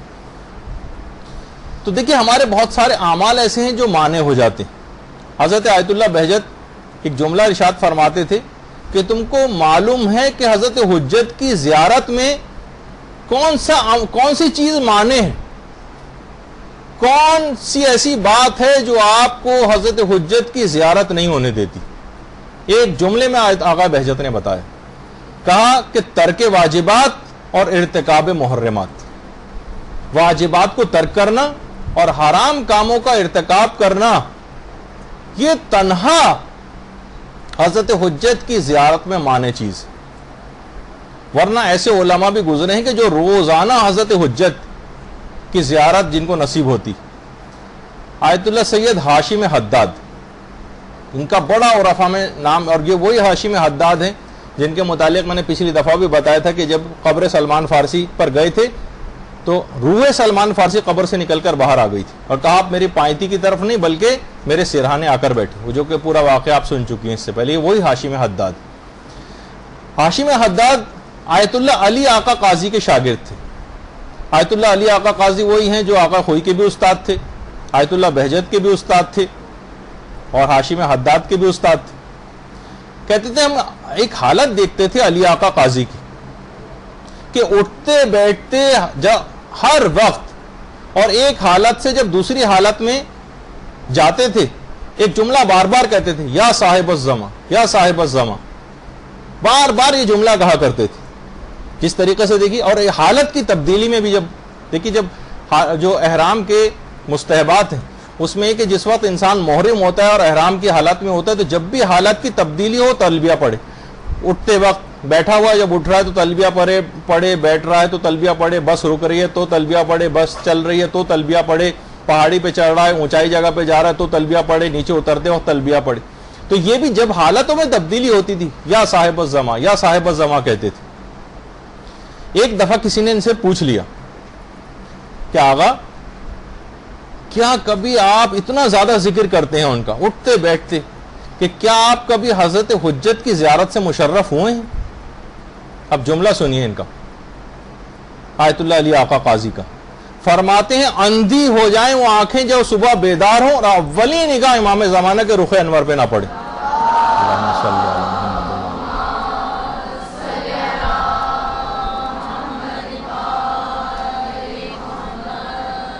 یعنی گویا کہہ دیا کہ کوئی دن ایسا نہیں جاتا کہ جب صبح آنکھ کھلتی ہو تو میں امام کے چہرے انور کی زیارت نہ کرتا ہوں۔ باقاعدہ اسوہ عارفان جو کتاب ہے، صادق حسن زادہ اور محمود طیار مراغی نے اس واقعے کو آیت اللہ علی آقا قاضی کی سیرت میں نقل کیا۔ تو دیکھیے ابھی یہ بات ہو رہی تھی کہ امام سے دعاؤں میں دنیا بھی مانگنی ہے، آخرت بھی مانگنی ہے، دنیا کی بھی ساری چیزیں۔ ایسا نہیں جیسے ابھی آپ نے سوچا کہ شاید میں نے جن باتوں کا تذکرہ کیا امام سے دنیا کی کوئی چیز مانگنی نہیں چاہیے، نہیں، میں افراط و تفریط کے حوالے سے بات کر رہا تھا، ورنہ کوئی اور بھی ہے جو بھی حاجات وہ سب امام سے مانگی جا سکتی۔ آیت اللہ العظمیٰ سید محمد رضا گلپائیگانی یہ فرماتے ہیں، آیت اللہ گلپائیگانی جب بزرگ ہو گئے تو اس طرح کی شخصیت تھی، لیکن یہ اپنے جوانی کا تقریباً واقعہ بتا رہے ہیں جب آیت اللہ گلپائیگانی اس طرح کے تھے، جوان تھے۔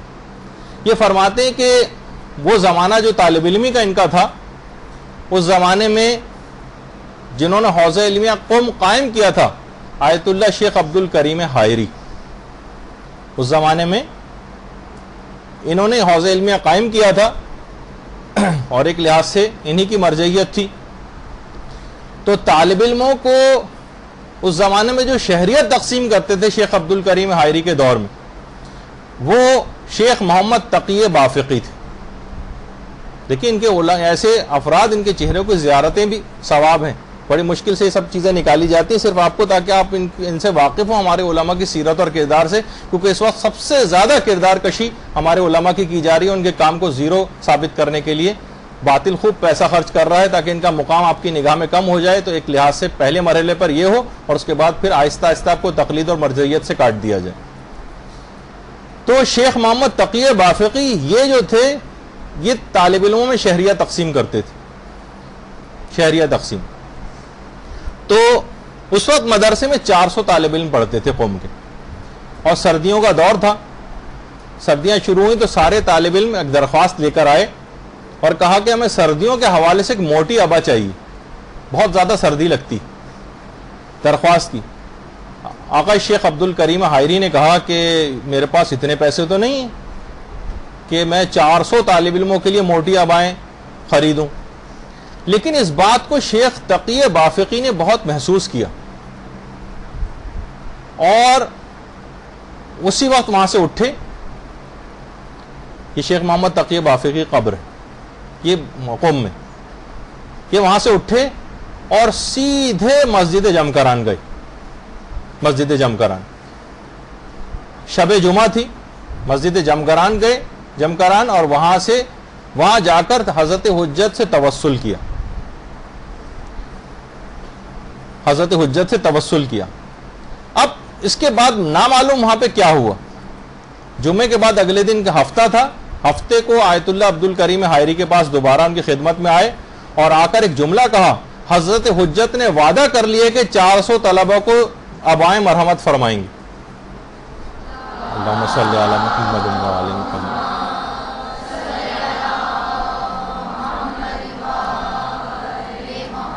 اور شب جمعہ تھی، وہاں گئے. ہفتے کو ان کے پاس آئے. اتواری کے دن ایک خود بخود ایک لحاظ سے دیکھا جائے ایک تاجر آیا اور اپنے ساتھ 400 موٹی ابائیں لے کر آئے جو سارے طالب علموں میں تقسیم کر کے چلا گیا. اللہم صلی علی محمد.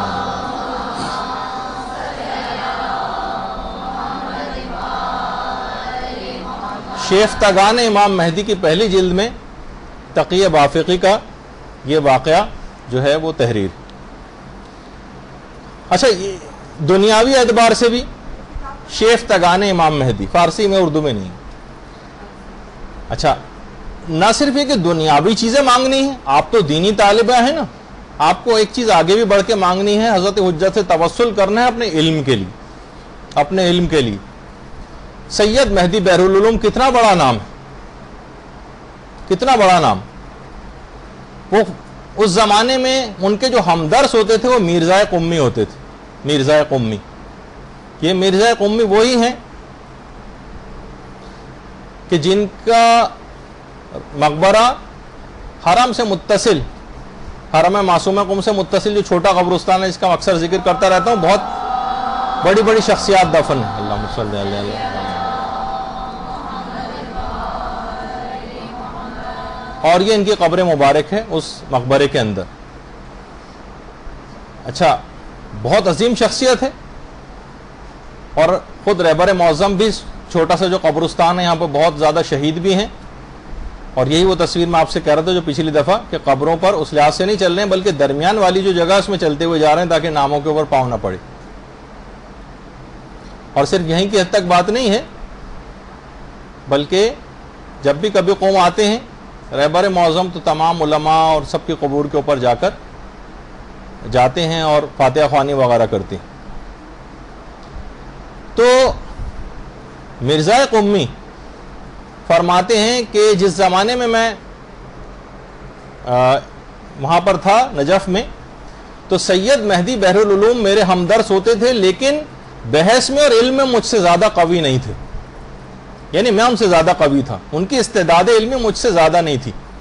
کہہ رہے اس کے بعد بہرحال میں نجف سے جو ہے وہ ایران چلا گیا اور ایران جانے کے صرف چند سال بعد ہی جب زیارت عتبات عالیہ کے لیے میں دوبارہ عراق گیا اور میری ملاقات سید مہدی بحرالعلوم سے ہوئی تو میں نے دیکھا گفتگو کے اندر علم کا ایک سمندر جو ہے ٹھاٹے مار رہا ہے. میں حیران رہ گیا کہ یہ تو مجھ سے زیادہ بحث میں قوی نہیں تھے, مجھ سے زیادہ علم میں بھی آگے نہیں تھے. یہ سید مہدی بحرالعلوم کی کیا حالت, ایک دم سے علمی لحاظ سے اتنے زیادہ اوپر کیسے چلے گئے. میں نے ایک دفعہ ان سے پوچھ ہی لیا, کہا کہ آپ یہ بتائیے کہ اتنا تبحر علمی آپ کے اندر کیسے آ گیا چند سالوں کے اندر. تو سید مہدی بحرالعلوم نے کہا کہ ایک رات میں مسجد کوفہ گیا. مسجد کوفہ میں نے دیکھا کہ حضرت حجت مسجد کوفہ میں نماز ادا فرما رہے ہیں. اللہم صلی علی محمد.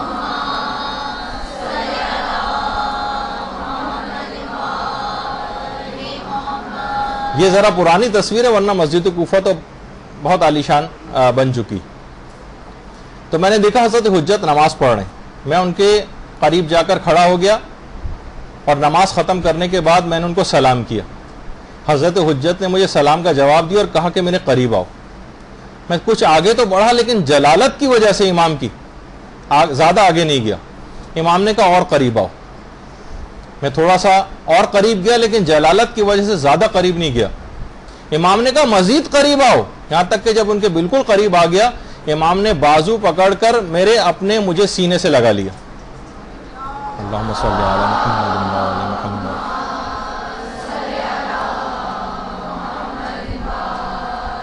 کہہ رہے ہیں بس وہ دن ہے اور آج کا دن ہے, میرے قلب اور سینے سے علم کے سوتے پھوٹنے لگے, دریا بہنے لگے.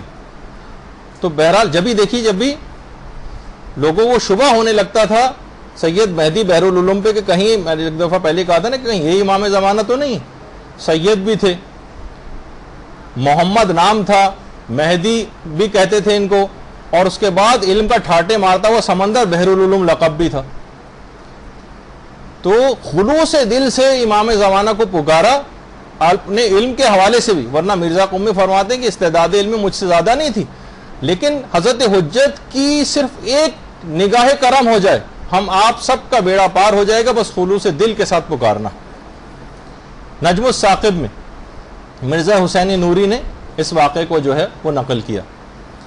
اچھا اب دیکھیے, جب بھی ہم لوگوں سے یہ بات کہتے ہیں, بلکہ علماء جو کہتے ہیں لوگوں سے کہ دیکھیے ظہور کی راہ کو ہموار کیجئے, عمل کیجئے, تو وہ کہتے ہیں کہ بھائی ہم کہاں وہ 313 افراد جو امام کے ساتھ لشکر میں شامل ہوں گے, ہم کہاں ان کے اندر شامل ہو سکتے ہیں جب اب تک 313 کے اندر اتنے بڑے بڑے علماء شامل نہیں ہو سکتے. یہ ایک تعویل پیش کی جاتی ہے کہ ہم اس وجہ سے عمل نہیں کر رہے ہیں کہ ہم اس مقام تک پہنچ ہی نہیں سکتے. تو دیکھیے سب سے پہلی بات تو یہ ہے کہ امام کا لشکر 3 حصوں میں تقسیم ہوگا. ایک تو وہی 313 کا عدد ہے جس پہ ابھی میں بات کرتا ہوں. اس کے بعد ایک دوسرا لشکر ہوگا, پہلا 313 والا تو خاص الخاص افراد پہ مشتمل, دوسرا لشکر امام کا 10,000 پہ مشتمل ہوگا, اور جو عام لشکر ہوگا ناصران کا, اس کی تعداد تو لاکھوں اور کروڑوں میں ہو جائے گی. اور امام کی جو عالمی حکومت قائم ہوگی پوری دنیا میں, یہ جتنے بھی موجودہ حکومتیں ہیں یہ سب کا جغرافیائی جو سرحدیں یہ سب ختم ہو جائیں گی. امام پوری دنیا کو, پوری دنیا جو گلوب آپ کے سامنے دنیا کا ہے, اس پوری دنیا کو 313 حصوں میں تقسیم کر دیں گے, اور ہر حصے کے لیے امام ایک گورنر مقرر کریں گے. اس لحاظ سے 313 خاص الخاص افراد, یعنی موجودہ جو زمانے کی تقسیم ہے نا, جیسے چین بہت بڑا ہو گیا ہے,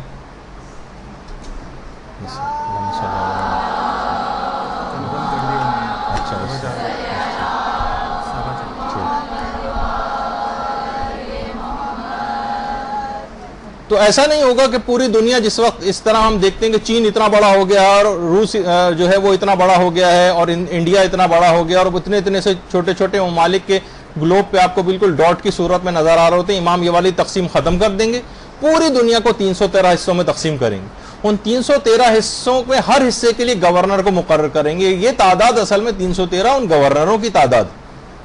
یہ اس میں ظاہر ہے کہ بہت خاص الخاص افراد یقیناً شامل ہوں گے, کیونکہ عالمی امام کی حکومت ہوگی, جو ان کے گورنر ہوں گے وہ ہمارے زمانے کے یہاں جو فاسق و فاجر گورنروں کی طرح تھوڑی ہوں گے.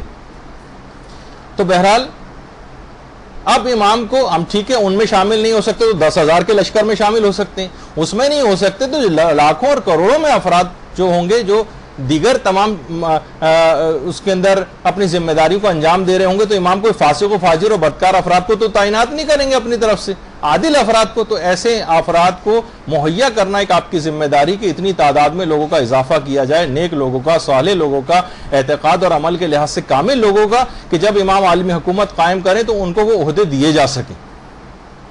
تو بہرحال یہ ایک بات ہے کہ دیکھیے انتظار فرج اس کو افضل ترین اعمال میں قرار دیا جاتا ہے، مگر یہ بات یاد رکھ لیجئے کہ یہ عمل جو ہے انتظار کا، یہ خود اعمال صالحہ ہی کے ساتھ ہی قابل فہم.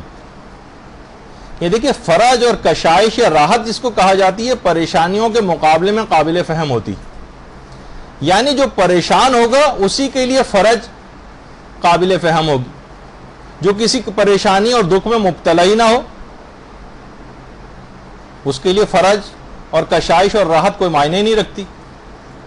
امام ظہور کریں یا نہ کریں اس کو کوئی مطلب ہی نہیں، اس کا امام کے ظہور کو راہ ہموار کرنے میں کوئی حصہ نہیں، اس کو کوئی کنسرن ہی نہیں، تو اس کے لیے فرج و انتظار بے معنی ہو کر رہ جائے گا.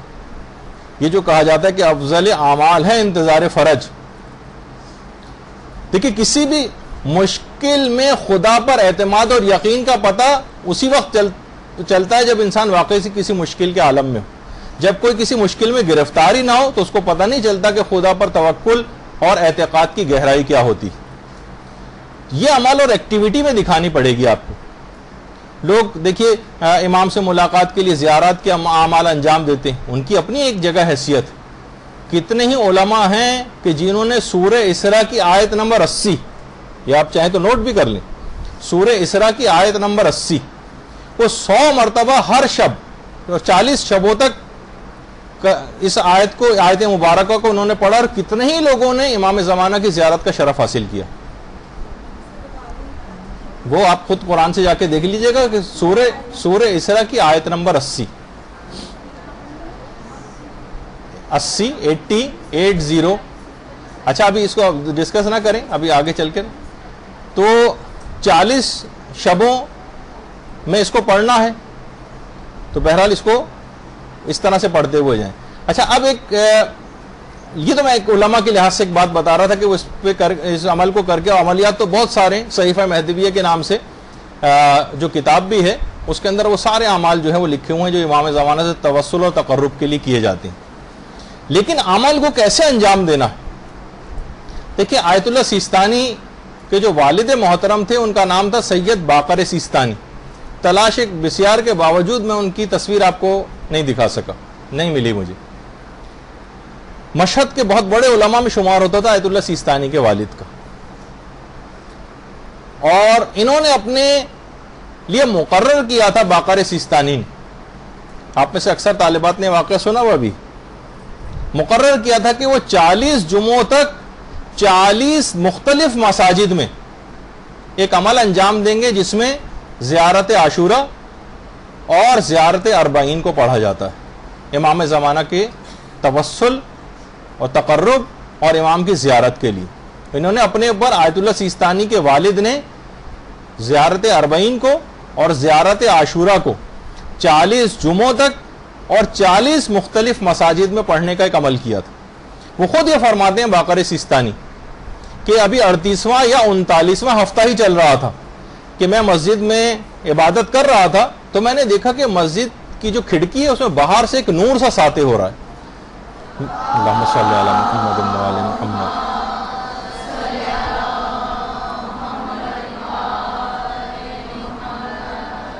وہ فرماتے ہیں کہ میں نے جلدی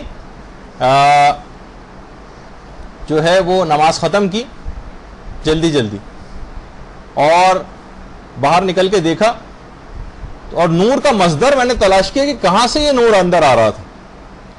تو میں نے دیکھا کہ حضرت حجت ایک جنازے کے اندر شریک ہے. میں ان کی خدمت میں گیا تو امام نے میری طرف باقر سیستانی کی طرف دیکھتے ہوئے ایک جملہ ارشاد فرمایا، مجھ سے ملنے کے لیے 40 جمعوں تک زیارت اربعین اور زیارت عاشورہ پڑھنے کی ضرورت نہیں، اور اس صاحب جنازہ کی طرح سے اگر تم ہو جاؤ تو میں خود گھر آ کر تمہاری زیارت کروں گا. باقر سیستانی نے اللہم صلی علی محمد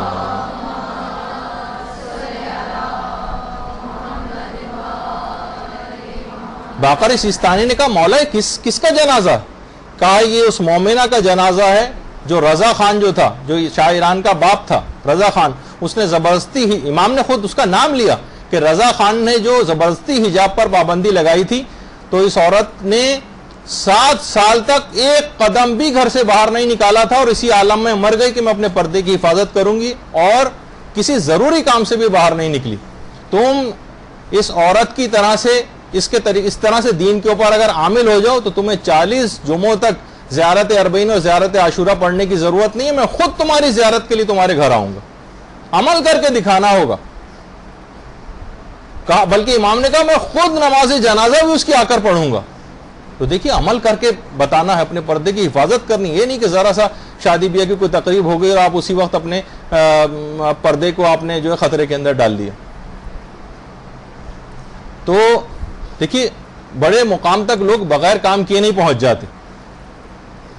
رہبر معظم حضرت آیت اللہ خامنئی جب تہران میں مسجد ابو ذر میں بم دھماکے میں شدید زخمی ہو گئے تھے، یہ اس وقت کی تصویر ہے جب شدید زخمی، بچنے کی بھی کوئی امید نہیں تھی، لیکن بہرحال پروردگار کو اپنا فضل کرنا مقصود تھا، اور اس کے بعد جان بچ گئی، لیکن وہ ہاتھ جو اس کے اندر شدید زخمی ہو گیا تھا، اس کے بعد وہ ہاتھ تقریباً مردہ اور بیکار سا ہو گیا، اور اس کے بعد آپ نے دیکھا کہ تصاویر میں بھی کہ ایک ہاتھ سے قنوت مثلا پڑھاتے رہے، اور وہ ہاتھ ابھی تک اس حالت میں ہے۔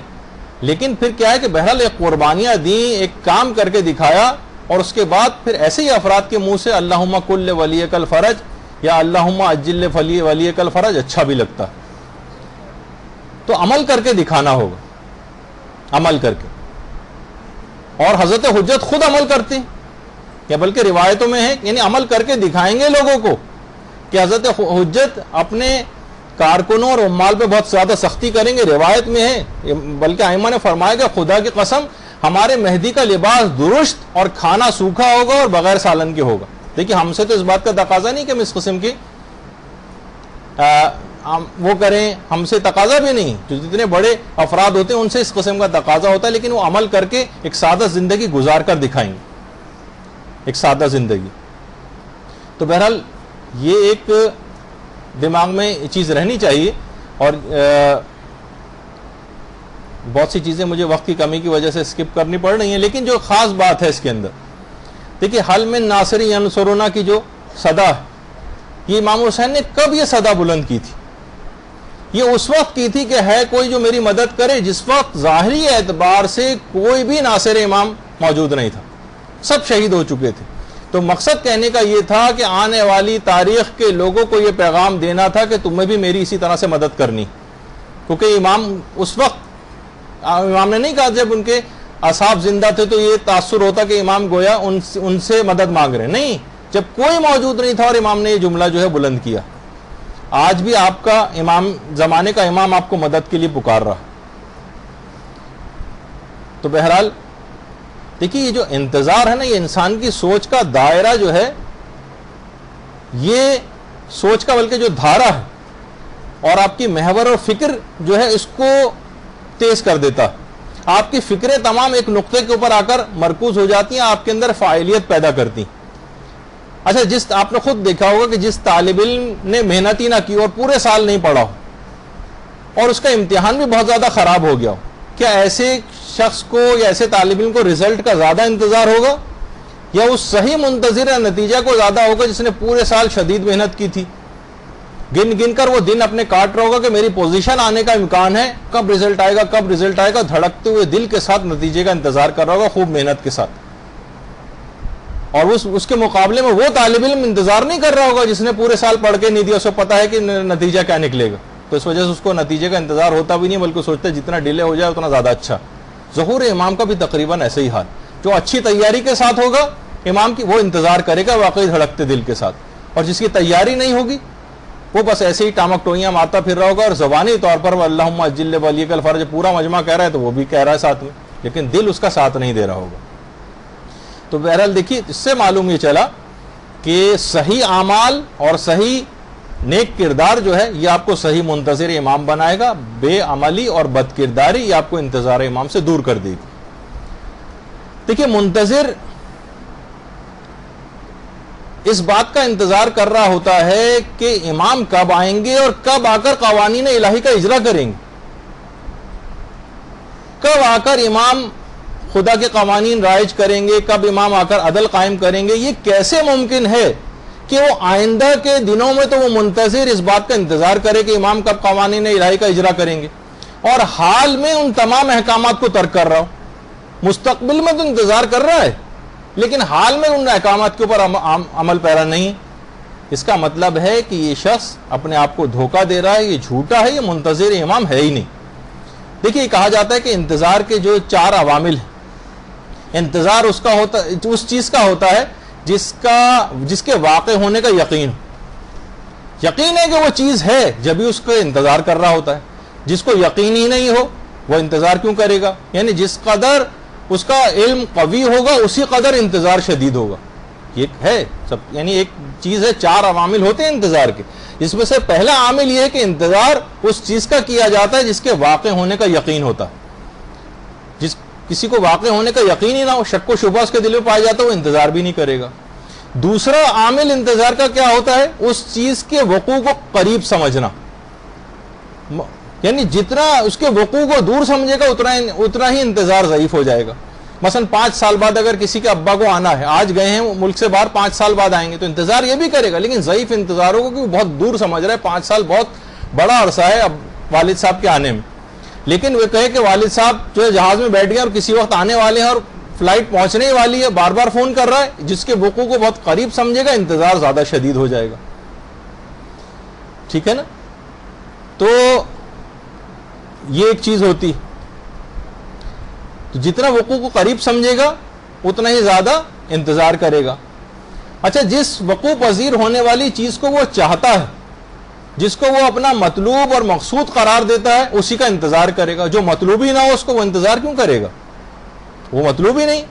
اچھا، پھر چوتھا عامل اس کے اندر یہ ہوتا ہے کہ جس کے آنے کی اس کو خبر دی جائے اس سے وہ محبت بھی کرتا ہو تو انتظار کرے گا، جس سے محبت ہی نہ ہو اس کا انتظار کیوں کرے گا؟ بہت سے ایسے رشتہ دار جو شادیوں وغیرہ کے اندر، آپ کو پتا ہے کہ آپ کے بہت سے رشتہ دار جو آپ کے نزدیک ناپسندیدہ ہوتے ہیں شادیوں میں، بہرحال وہ بھی آتے ہیں، دوسرے شہر سے آ رہے ہیں، تو آپ کے دل میں ایک بیزاری سی ان کے لیے ہوتی، تو آپ انتظار کب ان کا کریں گے؟ بلکہ آپ چاہیں گے کہ وہ نہ آئیں۔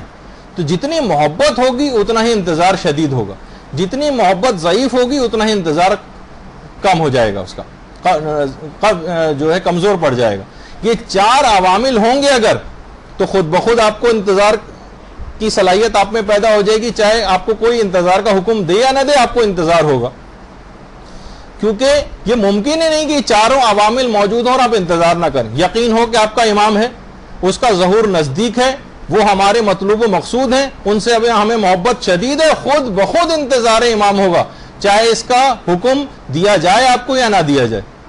اچھا، اس کے مقابلے میں اس کا اگر آپ الٹا کر لیں، آپ کو امام کی کوئی پرواہ نہ ہو، آپ ان کے ظہور کو بہت دور سمجھ رہی ہوں، امام آپ کا ہدف اور مقصد ہی نہ ہو، اور آپ کو امام سے محبت شدید نہ ہو، تو آپ کو انتظار بھی نہیں ہوگا اور زبردستی حکم دینے کی ضرورت ہوگی کہ بھائی انتظار کرو۔ تو دیکھیے امام خود یہ بات بیان فرماتے ہیں کہ یہ جو کہا جاتا ہے نا کہ بہترین اعمال ہے، امام خود ارشاد اس متعلق فرماتے ہیں کہ تمہیں وہ تمام کام کرنے چاہیے جو تمہیں ہماری محبت سے قریب کریں، اور ان تمام کاموں سے تمہیں اجتناب کرنا پڑے گا جو ہماری محبت سے تم کو دور کر رہے ہیں۔ تمہاری کوئی بھی خبر ہم سے پوشیدہ نہیں۔ دیکھیے خدا کی طرف سے ہدایت کا جو وسیلہ ہے، ہدایت کا وسیلہ وہ امام ہے۔ اچھا، بندوں کی طرف سے ہدایت کی جو قبولیت ہے وہ اس کی دلیل کیا ہے؟ اطاعت۔ امام خدا کی طرف سے ہدایت کا ذریعہ ہے لیکن بندہ اس ہدایت کو قبول کر رہا ہے، اس کی دلیل کیا ہے؟ اس کی دلیل اطاعت۔ اگر امت اطاعت پر آمادہ ہی نہ ہو تو خدا کو بھی کوئی جلدی نہیں، کوئی جلدی نہیں ہے اسے۔ تو آپ کو چاہیے کہ امام کے لیے کوئی کام کریں، کوئی خدمت انجام دیں، جب بلاوا آئے تو آپ میں کوئی ایسی صلاحیت پائی جاتی ہو کہ آپ کو کوئی خدمت انجام دینے کے لیے اٹھایا جائے۔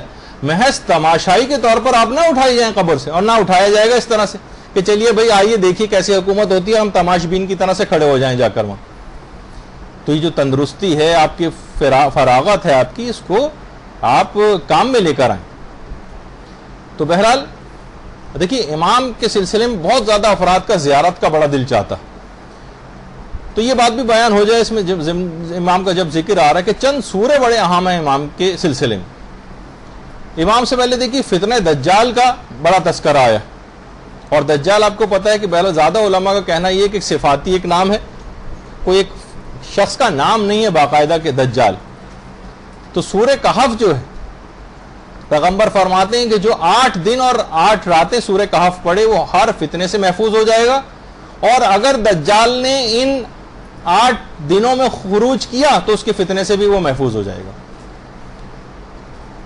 سورہ کہف.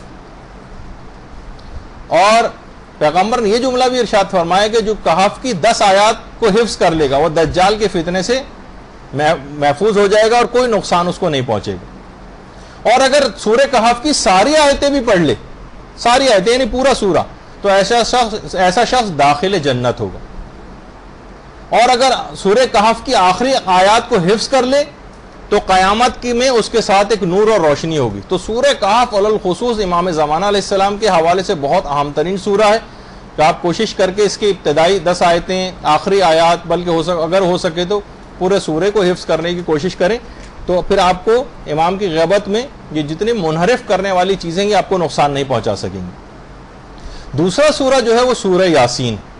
سورہ یاسین باقاعدہ ایک عالم دین نقل کرتے ہیں کہ جب میں خدمت امام میں پہنچا تو میں اس زمانے میں شدید سخت مصیبت میں مبتلا تھا, تو امام زمانہ نے مجھے خود سورہ یاسین پڑھنے کی تاکید کی مشکلات میں. اور دیکھیے اس میں امام نے فرمایا کہ اس میں مبین 6 مقامات پر آیا ہے. دیکھیے ایک عمل بھی آپ بھی چاہیں اس کو کر سکتی.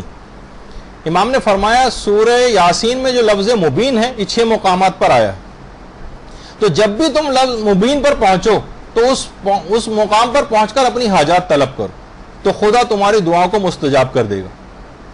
اچھا وہ عالم دین جب ان کی امام سے ملاقات ہوئی اس کے بعد وہ گھر آئے تو انہوں نے پھر قرآن میں دیکھا کہ مبین, وہ ذرا حیران اور پریشان ہو کہ مبین قرآن میں 7 مقامات پر آیا, جبکہ امام نے کہا تھا 6 مقامات ہیں. پھر انہوں نے خود ہی غور کیا تو کہا نتیجے پہنچ گئے کہ یقیناً ضرور امام تو غلطی کر ہی نہیں سکتے. تو واقعی جو امام نے کہا تھا کہ مبین لفظ 6 مقامات پر آیا اور ایک مقام پر الف لام کے ساتھ آیا المبین, تو امام نے لفظ صرف مبین کہا تھا جو کہ 6 مقامات کے اوپر آیا ہے. تو پھر انہوں نے اسی طریقے سے پڑھا کہ جیسے امام نے بتایا تھا اور وہ دعا فوراً مستجاب ہو گئی. تو سورہ یاسین کا یہ عمل بڑے آپ نے آرام سے سن لیا کہ دعا مستجاب ہو گئی, اور کچھ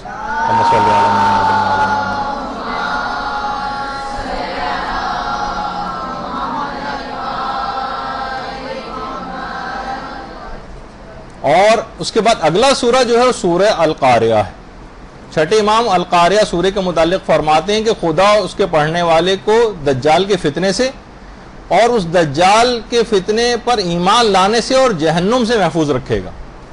تو یہ خاص طور پر غیبت کے زمانے میں جبکہ انحرافات بڑھتے جا رہے ہیں سورہ قاریہ پڑھنے کی بھی ایک لحاظ سے تاکید آئی.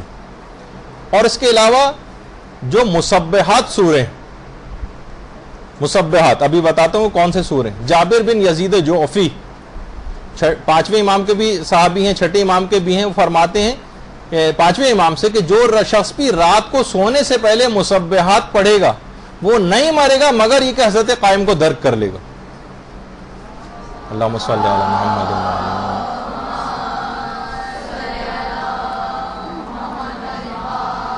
اور اگر مر گیا تو وہ جوار پیغمبر میں جگہ پائے گا, پیغمبر کے پڑوس میں اس کو گھر دیا جائے گا. اچھا مسبحات سورے وہ ہیں جو تسبیح سے شروع ہوتے ہیں, تسبیح سے. ملا صالح مازندرانی فرماتے ہیں کہ جو سورے بھی سبحہ, یسبح ہو یا سبحان سے شروع ہوتے ہیں وہ سب مسبحات. اس لحاظ سے 7 سورے بنتے ہیں مسبحات.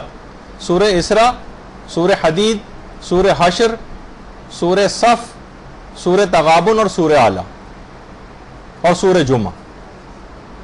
یہ 7 سورے بنتے ہیں کہ جو کہ مسبحات کہلاتے ہیں. اب لکھ لیجئے گا آپ, اس کا اب تو یہ اپلوڈ ہو جاتا ہے, اتنا وقت نہیں کیونکہ بہت جلدی اس کے بعد آخر میں ایک اہم ترین اعلان بھی کرنا ہے آپ کے سامنے. البتہ مرحوم کفمی جو گزرے ہیں ہمارے، انہوں نے اپنی کتاب مصباح کے حاشیے میں چیز لکھی ہے اور کہا ہے کہ 5 سورے ہیں اصل میں. اور اب دیکھیے پھر آپ نے بات شروع کر دی بیچ میں. جب بھی میں اس کو منع کرتا ہوں کہ بیچ میں کوئی ٹوکا نہ کرے تو زیادہ مناسب ہے، کیونکہ پھر آپ لوگ ڈسکشن شروع کر دیتے ہیں. 5 سورے وہ کہتے ہیں کہ 2 ہم خارج کر رہے ہیں، سورہ اسراء اور سورہ اعلیٰ، کچھ دلائل کی بنا پر. مرحوم کفمی نے حاشیے میں مصباح کے لکھا ہے کہ 5 سورے ہیں اصل میں، اور اس میں سے سورہ اعلیٰ اور سورہ اسراء کو خارج کر دیا. تو بہرحال بعض علماء یہ فرماتے ہیں کہ جو فائدے ہیں، یعنی امام زمانہ کو درک کرنا اور جوار پیغمبر میں جگہ پانا، یہ فقط ایک دفعہ پڑھنے سے بھی یہ فائدہ حاصل ہو جاتا ہے. ایک دفعہ اگر ان 7 سوروں کو پڑھ لیا جائے، کتنا بڑا، یعنی ایک دفعہ پڑھنے سے بھی حاصل ہو جاتا ہے. البتہ کہا کیونکہ یہ اس کے فائدے بہت زیادہ ہیں، تو اس کا مطلب اور فائدہ اتنا زیادہ ہے تو ایک دفعہ سے زیادہ پڑھنے میں اور تکرار کرنے میں یقیناً اور زیادہ فائدہ ملے گا، تو جتنی تکرار ہو. اچھا، یہاں جو لفظ آیا کہ امام زمانہ کو درک کرنا، تو درک کی 2 صورتیں ہیں. ایک تو یہ کہ براہ راست ملاقات ہو جانا، اس کو بھی درک کہا جاتا ہے. اور فرمایا کیونکہ ان 7 سوروں میں حضرت قائم کا کوئی نہ کوئی ذکر آیا، ان کی صفات اور ان کے احوال ان سوروں میں آئے ہیں، تو اس کی ایک تاثیر یہ ہے کہ وہ آدمی خود بخود ان سوروں کو تلاوت کرنے والا امام زمانہ کا قرب اس کو حاصل ہو جاتا ہے. تو اللہم صلی علی محمد.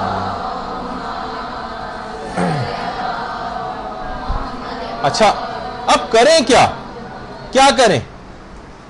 تو دیکھیے جلدی ہم بات کو بیان کرتے ہیں، لیکن ایسا نہیں کہ بس ابھی یہ 5 منٹ میں ہی میں بتاؤں گا کہ کیا کریں، اس کے علاوہ بس ابھی بتا دیا تو بتا دیا، ورنہ اس کے بعد تو ہم کو عمل نہیں. آپ کو اس کے بعد خود سے تحقیق کرنا ہے، پوچھنا ہے، علماء سے دریافت کرنا ہے، اپنی زندگی کا مقصد اور تعین کرنا ہے. لیکن ایک عمومی طور پر کہ آپ کی کیا ذمہ داریاں، آپ کے فضائل اور آپ کے مناقب بیان کیے جائیں، ایسی محفلوں کا انعقاد جیسے کہ ابھی تذکرہ ہوا.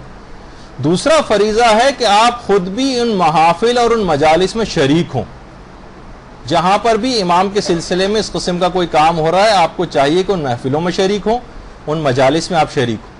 تیسری ذمہ داری یہ بنتی ہے کہ آپ ان کے فضائل اور مناقب کو نشر کریں. کتابیں اس سلسلے میں اگر کوئی لکھی جا رہی ہے امام، اس میں آپ کنٹریبیوٹ کریں، اپنا مالی حصہ ڈالیں، اس کو ادھر سے ادھر اگر چھپ چکی ہے کتاب ایک دوسرے کو تحفے کے اندر آپ دیں، اس کے اوپر اپنے پیسے کو خرچ کریں. خود امام کی ایک حق ادا ہوگا جو آپ کریں گی کام. اگلا آپ کی ذمہ داری کہ آپ ان کے فراق میں روئیں اور دوسرے لوگوں کو رلائیں.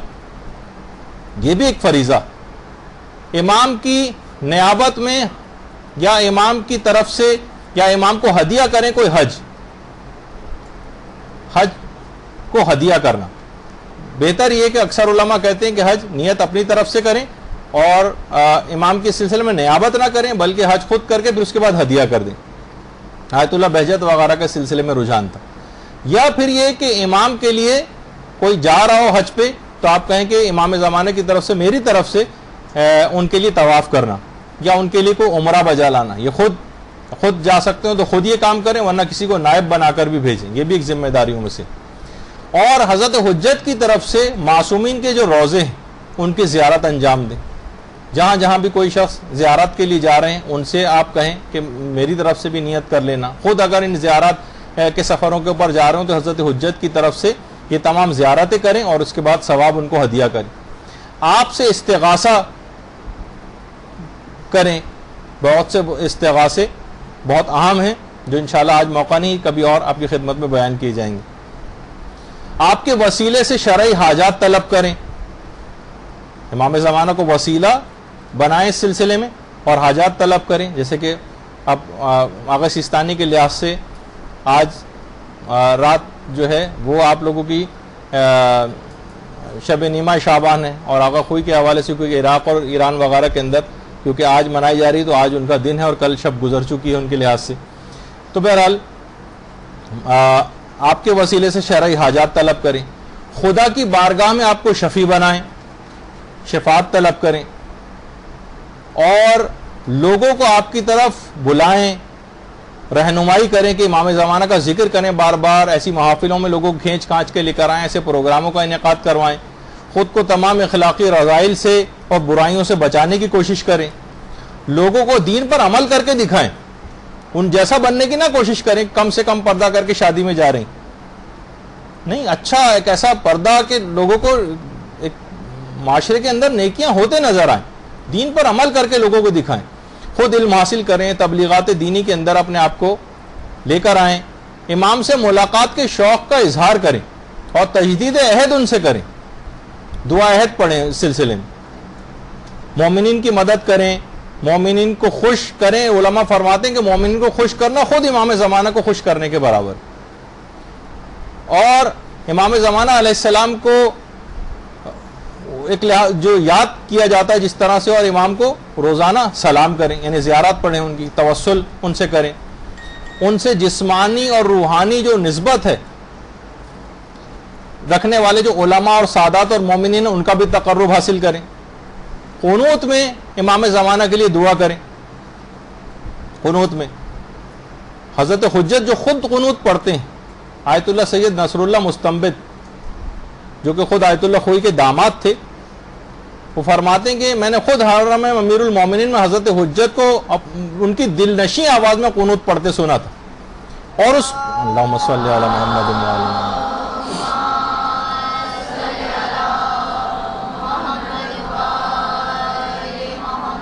اور میں نے یہ دیکھا کہ حضرت حجت حاکم شام پر لعنت کر رہے ہیں، باقاعدہ وہ جملے بھی انہوں نے جو ہے وہ نقل کی۔ اچھا دیکھیے، بہت ساری ایسی چیزیں بھی ہیں، آج کل لوگ، پوری دنیا بھی اس ملک کے خلاف ہوئی ہوئی ہے، اور بعض اپنے افراد بھی ان پر اعتراض کرتے ہوئے نظر آ رہے ہیں، ایران۔ تو دیکھیے کتنی ہی اہل سنت کی روایات ہیں، اگر آپ دیکھیں باقاعدہ وہ روایات تو آپ کو اندازہ ہوگا کہ پیغمبر اسلام نے بات فرمائی کہ میرے بعد بہت سے لشکر ہوں گے، لیکن تم اس لشکر میں شامل ہونا جو خراسان سے آئے گا، خراسان ایران کو کہا جاتا ہے، اس لشکر میں تم لوگ شامل ہونا جو خراسان سے آئے گا۔ دوسری ایک اور روایت حضرت ابو ہریرہ کی بھی، ترمذی کے اندر بھی، کہ پیغمبر نے فرمایا خراسان کی طرف سے سیاہ سیاہ جھنڈے آئیں گے، کوئی طاقت ان کو واپس نہیں کر سکے گی یہاں تک کہ وہ بیت المقدس میں نصب کر دیے جائیں گے۔ اللہم صلی علی محمد۔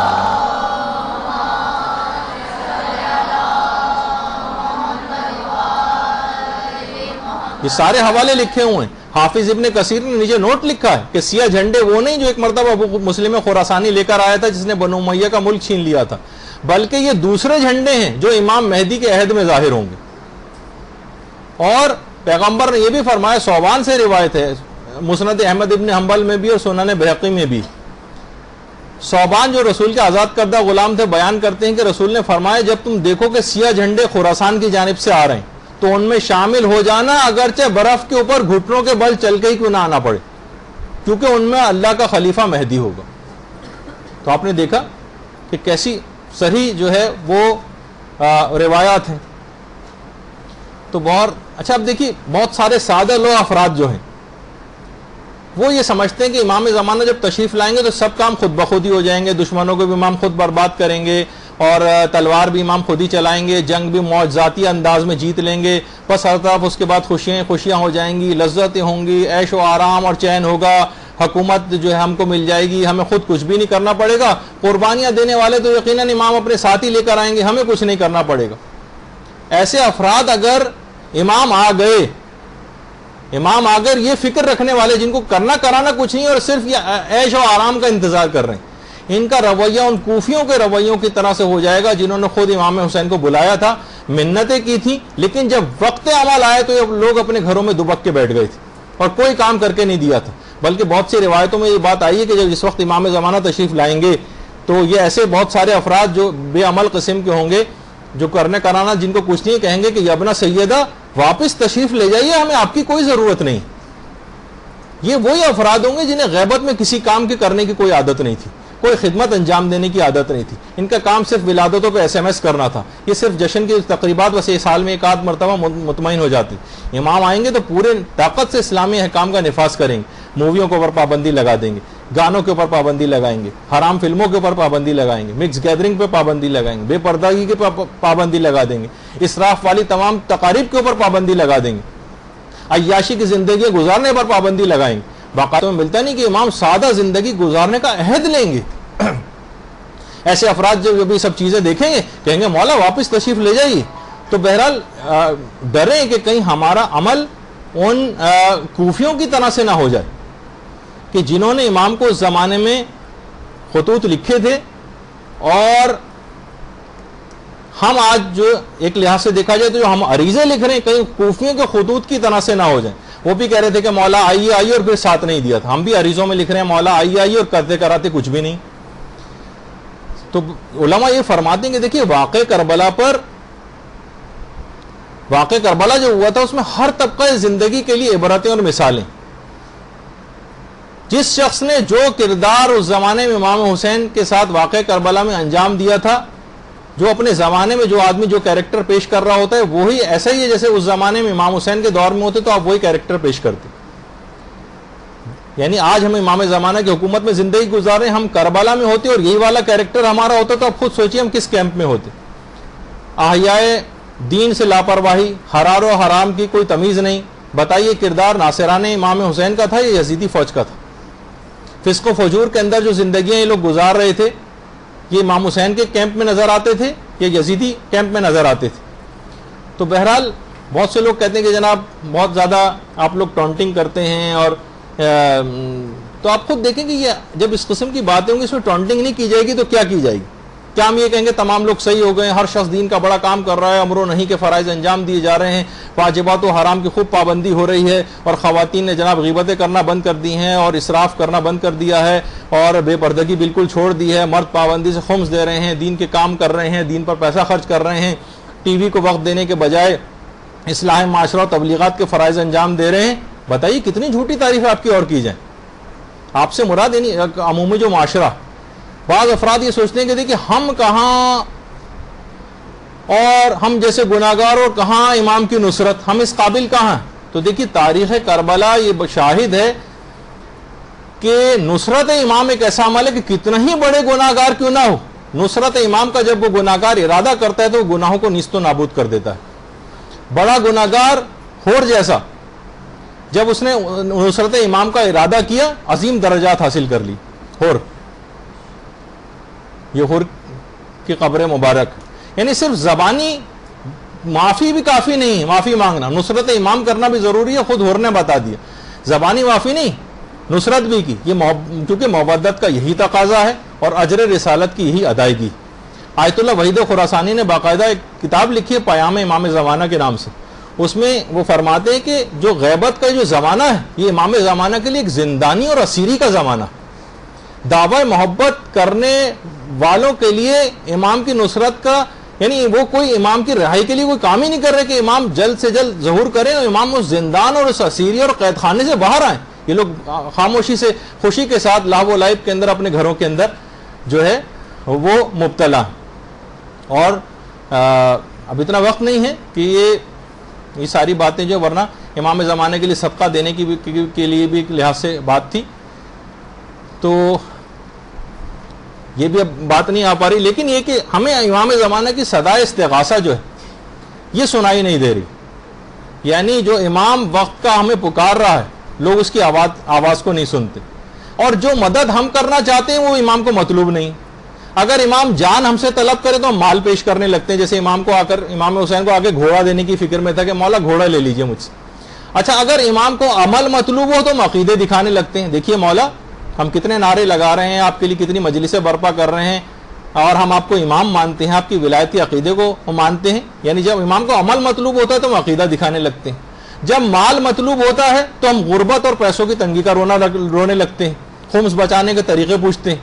تو ہمارے روزانہ کے معمولات زندگی میں امام زمانہ کہاں ہے آپ مجھے بتائیے. بلکہ بڑا عجیب سمجھا جاتا ہے اگر امام زمانہ کو اس لحاظ سے ان کو پکارا جائے. تو کیا جواب دیں گے ہم حل من ناصر ینصرنا کا؟ کیا امام کی نصرت فقط اور فقط میدان جنگ میں ہی ہوتی؟ اگر ایسا ہے تو واقعی امام آج بھی تنہا ہے, وہ تنہا کربلا اور شام کے چکر لگا رہے ہیں, اور کہتے ہیں کہ انتقام سید الشہداء کا انتقام لینے والے انصار ابھی تک پیدا نہیں ہوئے. مالک اشتر یہ پیدا نہیں ہوئے بھی اس جیسے, اور حبیب ابن مظاہر یہ بھی تک پیدا نہیں ہوئے, اور ان جیسے کردار کا حامل کوئی جو ہے کہیں نظر نہیں آتا. دیکھیں لوگ امام کو بلا تو رہے ہیں لیکن امامت کو برداشت کرنا آسان کام نہیں.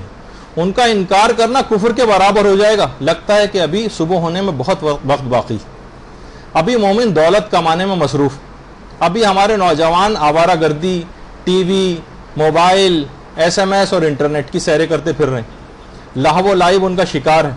ہمارے بوڑھے صرف اخبار پڑھتے نظر آ رہے ہیں، ٹی وی ڈرامے اور فلمیں دیکھتے ہوئے نظر آ رہے ہیں، خواتین وہ دنیا کی رنگینیوں میں غرق ہیں، فیشن، کپڑے، زیورات کے گرداب سے ہی باہر نہیں نکل رہی، حتیٰ کہ مولا ابھی عام عورتیں تو چھوڑیں، مدرسۃ القائم کی طالبات ہی تیار نہیں، اور لگتا ہے کہ 10 سال سے فقط یہاں پر ٹی وی وغیرہ دیکھنے کے لیے آ رہی ہیں۔ مولا ابھی آپ کو اور صبر کرنا پڑے گا، ابھی مومن و مومنات کی نگاہ میں آپ کی نصرت کا وقت نہیں آیا، ابھی صرف 12 صدیاں ہی تو گزری، ابھی مومنین کو بہت دنیا سے امیدیں باقی، ابھی آپ کے لیے کوئی تیار نہیں۔ البتہ آج اگر یہ لوگ پختہ ارادہ کر لیں، توبہ کر لیں، دین کے لیے کام کریں گے، آگے بڑھ کر کوئی ذمہ داریاں قبول کریں گے، شادیاں ہوتے ہی یہ لڑکیاں جو ہیں رسیاں توڑا کر اس طرح بقرعید میں قربانی کا جانور بھاگتا ہے اس طرح سے بھاگ نہیں جائیں گی، خدمات دینی انجام دیں گی، علوم کے فروغ میں اپنا گھر، اپنے گاڑی، اپنا پیسہ، اپنے تعلقات، جسمانی محنتیں، اپنی صلاحیتوں کو استعمال کریں گی، بس وہیں سے ہی نصرت امام کا آغاز ہو جائے گا، ظہور کی راہ کو ہموار ہونے میں آپ کی شراکت ہو جائے گی، اور سارے گناہ ہمارے نصرت امام کی آمادگی کے سورج کے طلوع ہوتے ہی بھاپ بن کر اڑ جائیں گے، اور وہ آنے والا آ جائے گا جس کے لیے آپ اللہم صلی علی محمد وعلی آل محمد،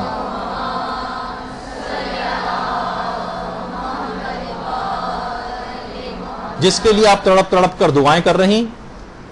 پروردگار ہم سب کو امام زمانہ کے ظہور کی راہ کو ہموار کرنے کی توفیق عطا فرمائے، ہمارا حصہ بھی اس کے اندر ہو جائے، اور دنیا کی ساری حاجات اور آخرت کی ساری حاجات امام زمانہ کے وسیلے سے ان کو قبول فرما لے۔ اور میں خاص طور پر کہوں گا وہ افراد کہ جو یہ تمام سہولیات کو بہم پہنچانے میں جنہوں نے تعاون کیا ہے، اس مدرسے کے سلسلے میں جنہوں نے تعاون کیا ہے، انہی میں سے ایک مرد مومن جنہوں نے اتنی سہولیات آپ کو بہم پہنچائیں، وہ آج کل کافی زیادہ علیل ہیں، تو بیمار کربلا کے صدقے میں جلد از جلد ان کو صحت کاملہ اور عاجلہ نصیب فرمائے۔ اس کے علاوہ جتنے اور مومن و مومنات ہیں جو بیمار ہیں ان کو بھی صحت کاملہ اور عاجلہ نصیب فرمائے، اور خاص طور پر اس مدرسے کے سلسلے میں جو افراد بھی جہاں جہاں جنہوں نے تعاون کیا ہے اور اپنی مدد پیش کی ہے، یہ نوجوان لڑکے مختلف جو امور انجام دے رہے ہیں، اتنی محنتیں کر رہے ہیں، ان کی توفیقات میں خدا اور اضافہ فرمائے، اور دنیا و آخرت کی ہم اور آپ کی تمام مشکلات اور پریشانیوں کو حل فرمائے۔ وصلی اللہ علی محمد وآلہ الطیبین الطاہرین۔ بس اب ایک بات یہ کہ اس کے بعد اب آپ لوگوں کا میلاد وغیرہ ہوگا، لیکن اس سے پہلے ایک اعلان، وہ اعلان یہ ہے کہ ہماری بہت زیادہ خوش قسمتی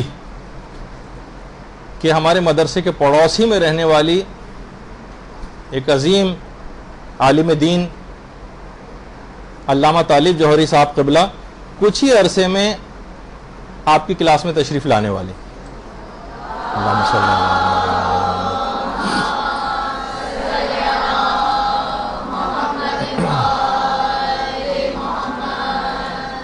اور آج تو انہوں نے یہ کہا کہ میں کوئی خطاب وغیرہ نہیں کروں گا، آج تو آپ کو لوگوں کا میلاد ہے، مدرسہ ویسے وزٹ کریں گے لیکن آپ لوگوں سے بھی ملنے آئیں گے، اور اس کے بعد انہوں نے وعدہ کیا ہے کہ انشاءاللہ وہ گاہے بگاہے آپ لوگوں کے دروس کے سلسلے میں بھی یہاں پر تشریف لاتے رہیں گے اور ہم ان سے فیضیاب ہوں گے۔ تو امید یہی ہے کہ انشاءاللہ آپ لوگ جب آئیں تو بالکل ڈسپلن کا مظاہرہ کریں، اور کوئی بھی ایسی چیز نہ ہو، بالکل اچھے طریقے سے، اور ایسا نہ ہو کہ مچھلی بازار کی طرح سے سب لوگ بولنا شروع ہو جائیں۔